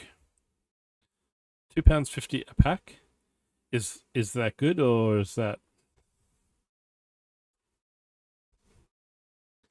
Now this is one where I did go to get to find out a few more details, because this also gave me ideas. This little white plate here, this platform,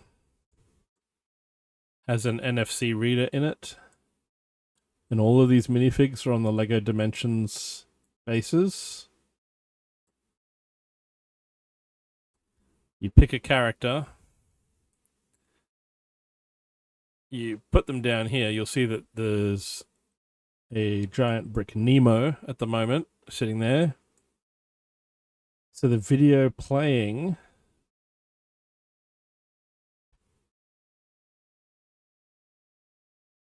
is a little Lego Finding Nemo video.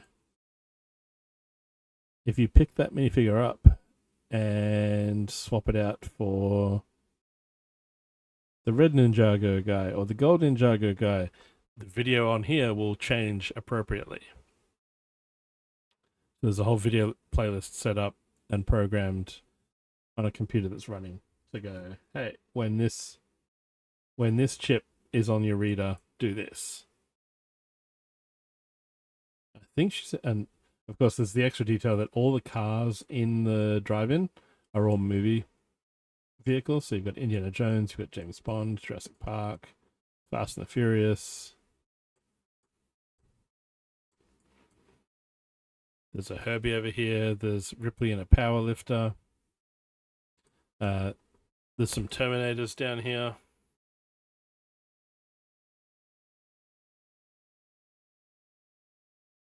There's a Freddy Krueger minifigure in the back here where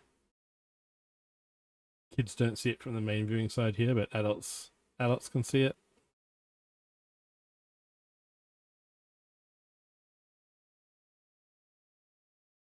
I'm skipping these cars because I don't know. Actually, is that Kit? Is that meant to be Hasselhoff right there?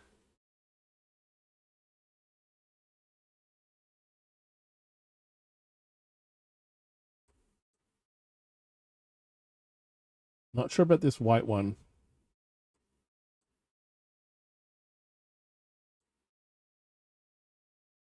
What's that one meant to be?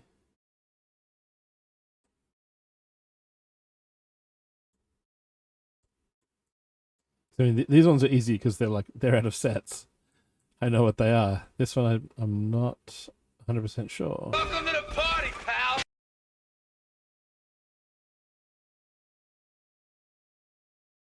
My pop culture car knowledge is failing me there.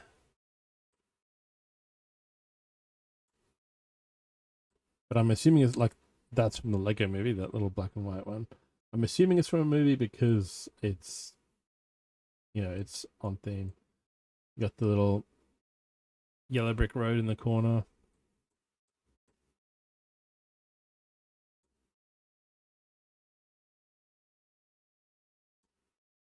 Yeah, lots of... Oh, look, Bluey.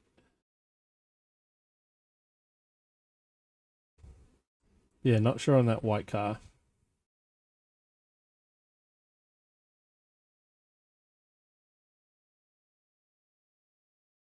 So you pick a character, place it in the reader, and then the video changes.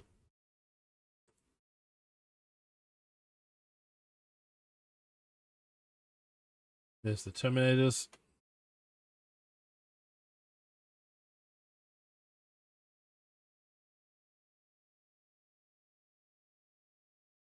Maybe. This one was a music festival. This was originally displayed at Brickvention 2006, so this one was brought back as a special appearance.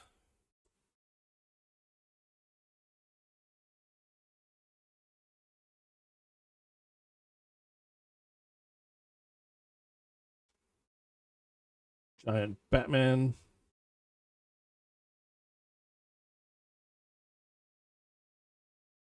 Built by Kale from Season 1 of LEGO Masters. I did like the little city skyline making the wingtips. And the black and the transparent orange. Your little cathedral over here. Shadow of Gotham. Not big enough. This is Batman with the chin. The other wingtip.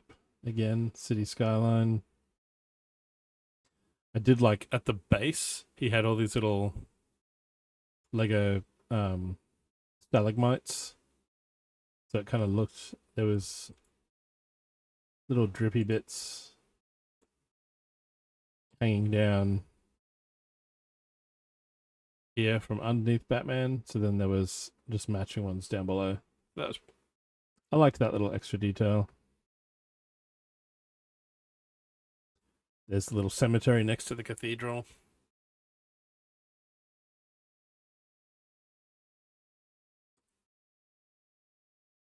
There's a little info sheet on Richard's The Gardener about the wastelands and the gardener walking around. Because again, this was convention day, so I was making my way up and down the vineyards, make my way up and down the left side of the hall to try and at least see it. I didn't take photos of everything, but I tried to see everything. Blurry photo. This one was just really detailed with the angles on the trees, all the grass, the cobblestone path, little graveyard.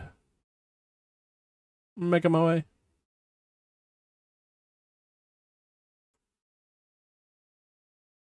That's a cool shot. I like that one. Minifig's view, walking up the path.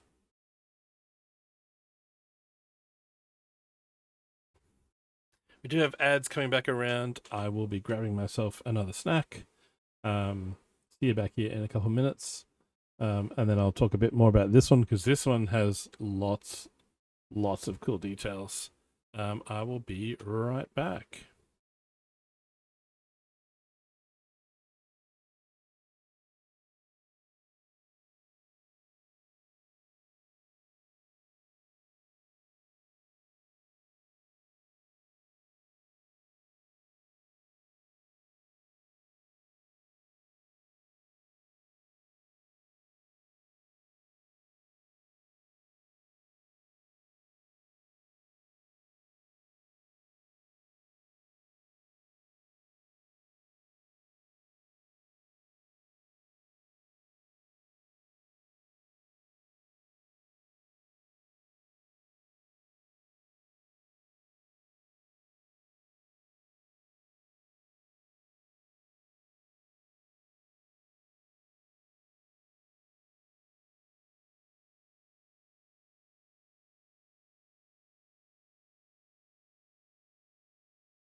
It is a sauna up here compared to downstairs where the aircon is. Wow. Welcome back. Thank you, sir. So this guy came over from Tasmania. The Holden Tirana was a rebrickable design that he sourced parts for and made. But then this guy made a garage to house it. And instead of just using base plates and, you know, brick walls like you would expect with Lego, he's used Technic. So these are all Technic panels pinned together to make the flooring and to make the walls. The beams across the ceiling, the rafters, are Technic bricks.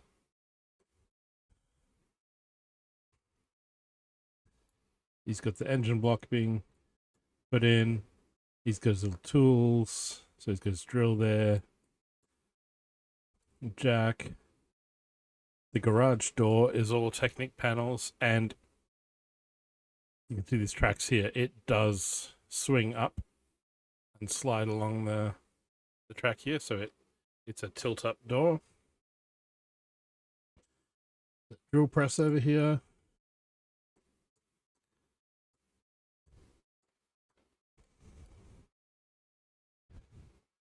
And then this here, he'd built it, there's a gap in this part of the vise, so this piece does slide in and out. The bench is made out of Technic panels and lift arms. The grinder is made of Technic. This is tanks on the hand truck. His Sid Chrome tool chest is made out of Technic. So yeah, the level of detail to try to just use Technic everywhere instead of there we go, Alan Rickard from Tasmania. Yeah, using Technic everywhere, like he's got his office chair there. The steering wheel is the footrest.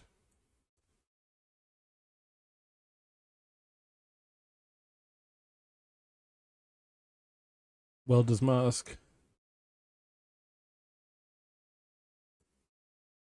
Princess Leia calendar on the Slave Leia calendar on the wall. The clock made out of a tire.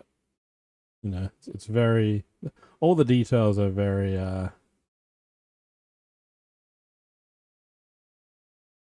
just add to it all.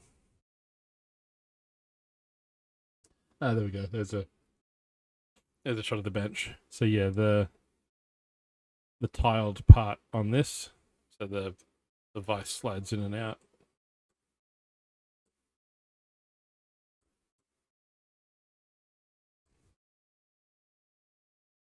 Transparent bricks and plates for the mask.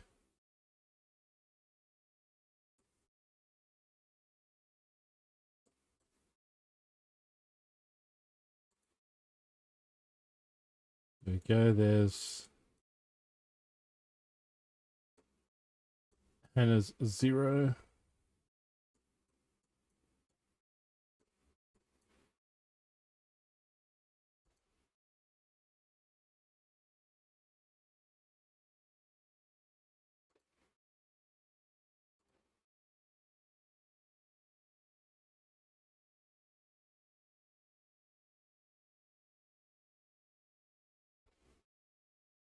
Pretty sure I sent that to Millennium.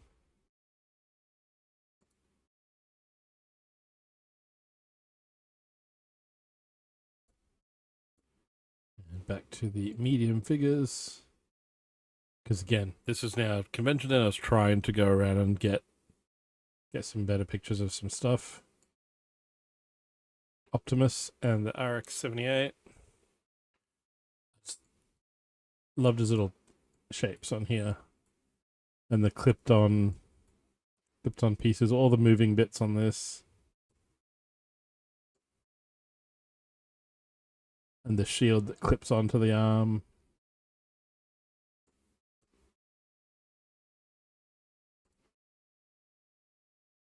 And then this was the table across from me. This was Moritz from Sydney. So starting from the left. Okay, I think if we ignore the half-built one, I think that's a work in progress. These ones here, yeah, Brickspace. These are all. So he did one that is based on the big fig, but they're all just. He called them medium figures. They're all just slightly upsized. Yeah, the Gundam I thought was really cool, and the space logo using a crowbar. This was Donnie who did the gold dragon and the piano set. The ideas set.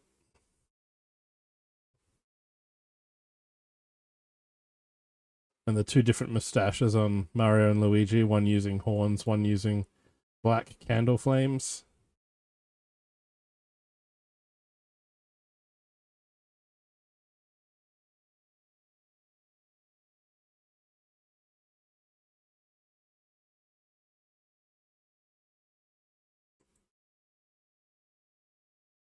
So this is the Fortuna, which is in the Bricklink Designer Program Series 7. Soon up for pre-order, crowdfunding. He'd submitted a version of a ship like this for Series 4 that didn't make it. So he had that built. And then he had... So one of these was his... I think the one on the far left, just out of frame, is his Series 4 submission. The one here is what he submitted for Series 7. And then I think there was there was like a final version of... So there was what he sent in as, hey, this is my idea. Then people voted and went, yep, we'll pick that one. Then there's the sort of tweaked, revised final version of what he's going with. And then there's the actual set that will get produced. The set will have these brick-built sails that are furled. He has designed a file of color-printed sails to be double-sided printed on cardstock. Because it's not an ideas set, because it's through the Bricklink Designer Program, there are limitations where you have to use parts that are in current production. So if it was an ideas set, Lego would go, hey, we don't have this figure, we'll make it, we'll print it. We need a specific part, we can try and make it and, you know, come up with a use for it in other sets. Then we'll go, okay, we'll make this brand new part that you need, or we'll make some sails. So all the minifigures that come with these sets are of currently available parts, so that the torsos will have come in other current sets. Possibly in medieval sets, possibly in Ninjago sets, but they will all be, you know, already in production. And so the sails are something he's done on his own as a, hey, if you go here and download this file, you can print off your own paper sails and it'll look like this. And he's done the same with the Black Pearl. He's made custom sails for that. But it was just cool to be able to see the different versions of the ship and what changes he'd made to it, and then what changes the final version is going to have.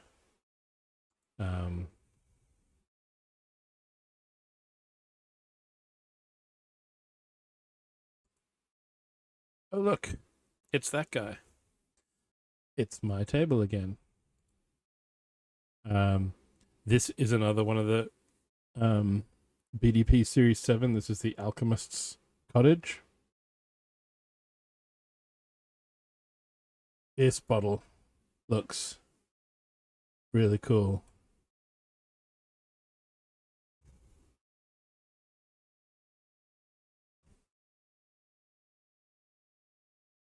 And just the part use of the dish. So there's a dish and a 2x2 round brick there. And then this clip, there's a clip here onto the black section of the roof here. So this bit here attaches to the roof here. And then back behind here, this big dome clips on. So you basically clip the dome on, and then you clip the neck of the bottle on sideways, and it looks like a giant bottle sticking out of the roof. And then the gold tiles and the red half dome to look like liquid sort of sloshing in the bottle, they're attached to the roof. So that's it. It does look a little bit funny because the red is at 90 degrees to the roof. There is, from memory, oh, yeah, I did get a picture from this side with a little bit of Alex behind.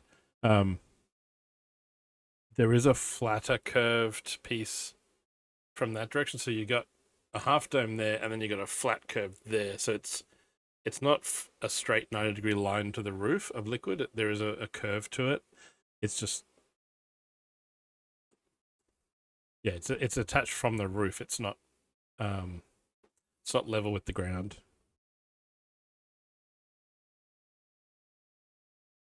And then this is the minifigures that will come with it.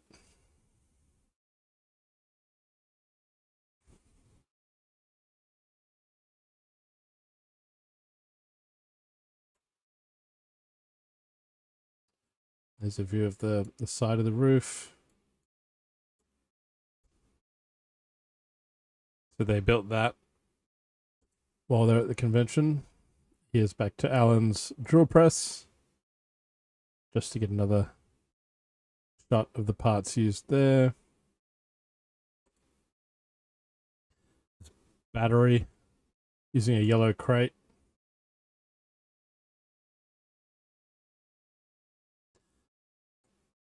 The toolbox.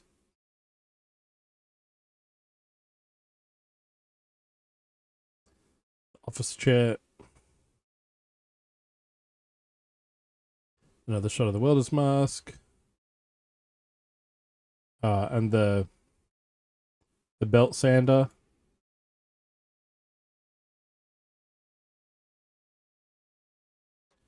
Sneaky shot of the public going through the records.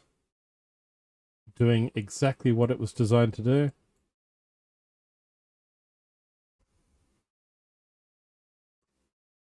There we go. There's a shot of his calendar in the car shop. And this model, as you walked in, built by Michael and Tim Burden from South Australia.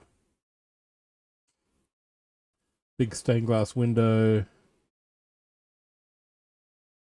Now, what's Fred doing there?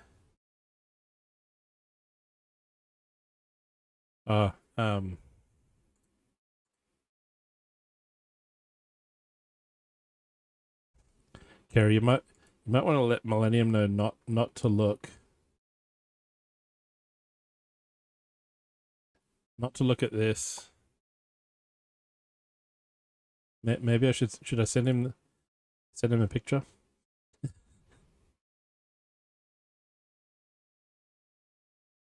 That I've seen it built.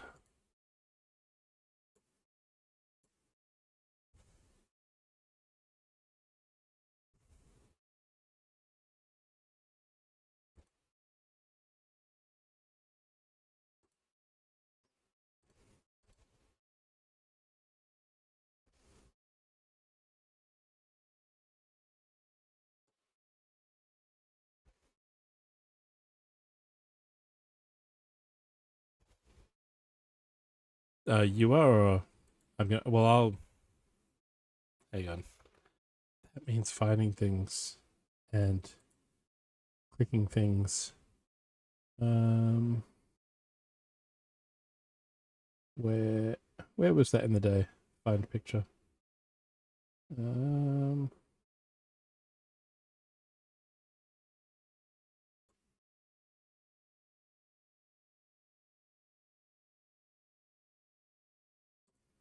I can.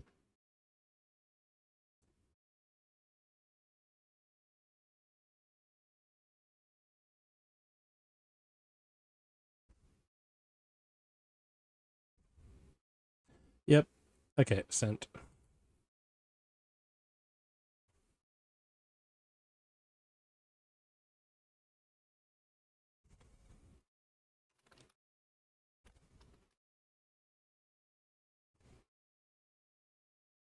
All right. So yeah, because I know he wants that one.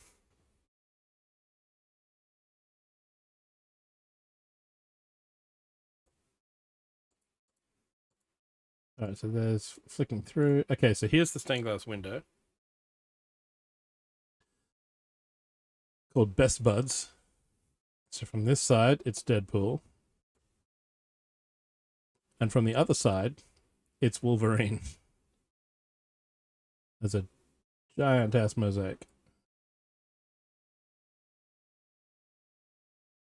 And it's all brick built, upright. So as opposed to mine, which are the pixels face you, this one they're building the wall and you're looking side on at the plates and bricks.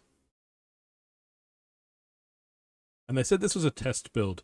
They destroyed this at the end of the show.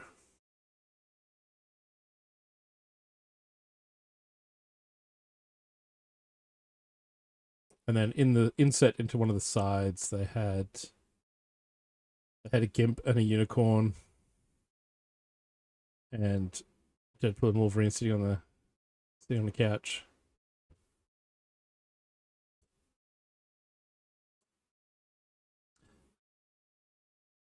And then this is my dinner at Beer Deluxe. It was expensive, but it was really, really good. There was pickles, there was bacon, there was cheese on the burger, and way more fries than I was expecting. And a really nice stout. Dang!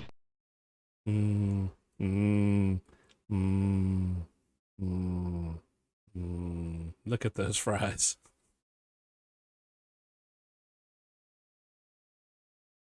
They were good fries. And then this was walking along at night. There's Flinders Street Station.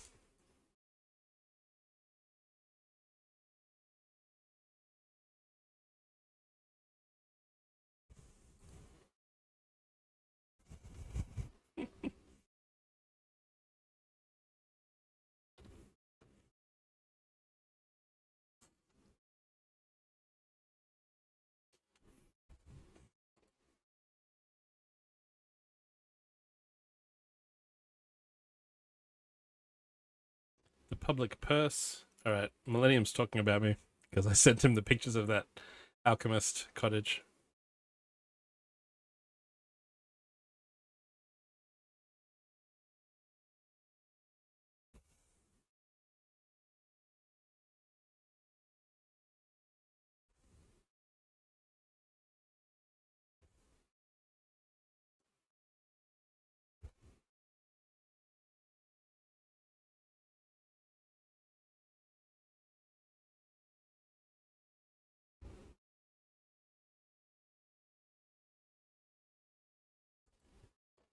This is the public purse. This is the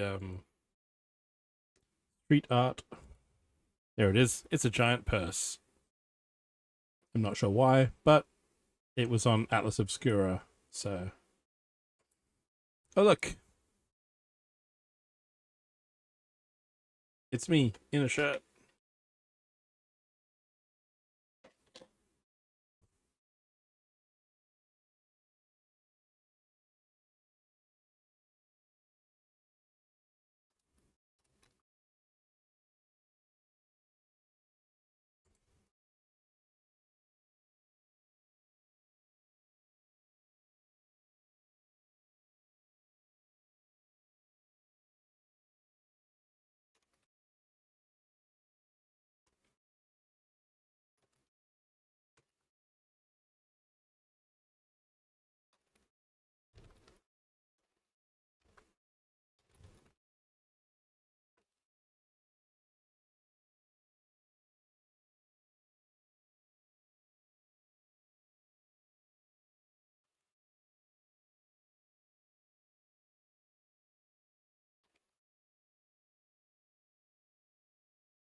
Yeah, there's that guy.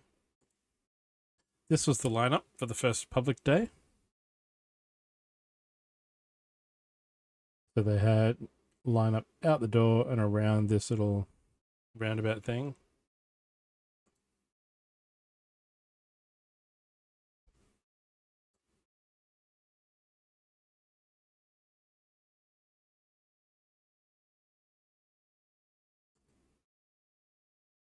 And then they had little stands. Yes, it's the line curves all the way around here to the front door. They had sandwich board stands set up. So, like, if you had a ticket for the 9 a.m. session, you know, the line is here. If you've got a ticket for 9:20 or whatever, there'd be a separate start to the line. And so if you arrived at, say, 1:15, but you had a 9 a.m. ticket, you could head straight to where it said 9 o'clock kind of thing. And they just kept changing the times on those boards through the day. So it was like you had two spots to line up for crowd management. There we go. I did print 2 of these, one with Bricko, one with my name, and one with QLug, and one with Twitch. But someone else needed paper to write on, so I was like, "Yeah, you can have this. I'm only going to use one of these," and so then I just added everything. Bricko. And then yeah, this is where the "Do Not Touch" logo is in here behind him. So he's conveniently, strategically placed off his studs here to just hide the "Do Not Touch." So public day, I was basically trying to get pictures of everything up the middle of the hall.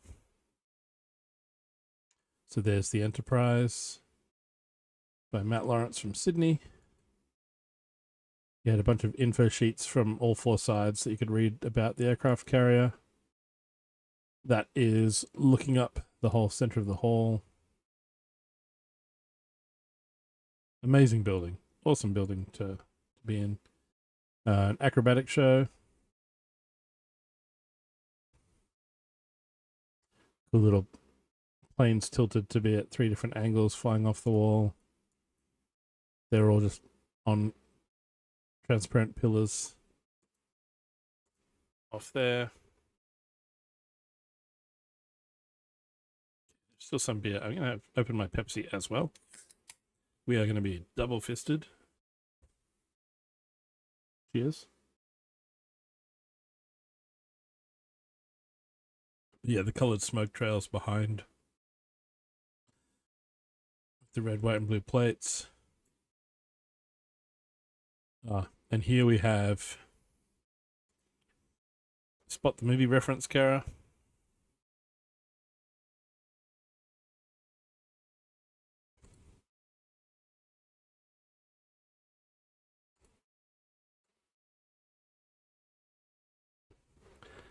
That is Maverick flying over no, it's Maverick flying over a MiG. You could see him through the cockpit because he was inverted.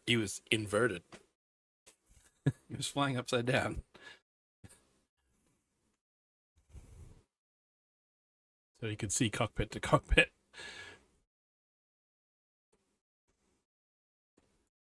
And then we do have a Snoopy and Red Baron as well.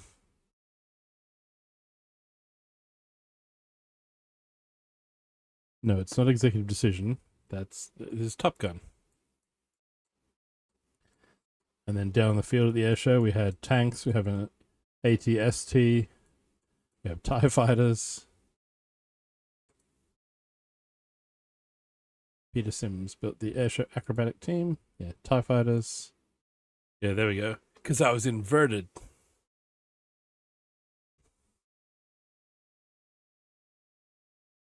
Snoopy.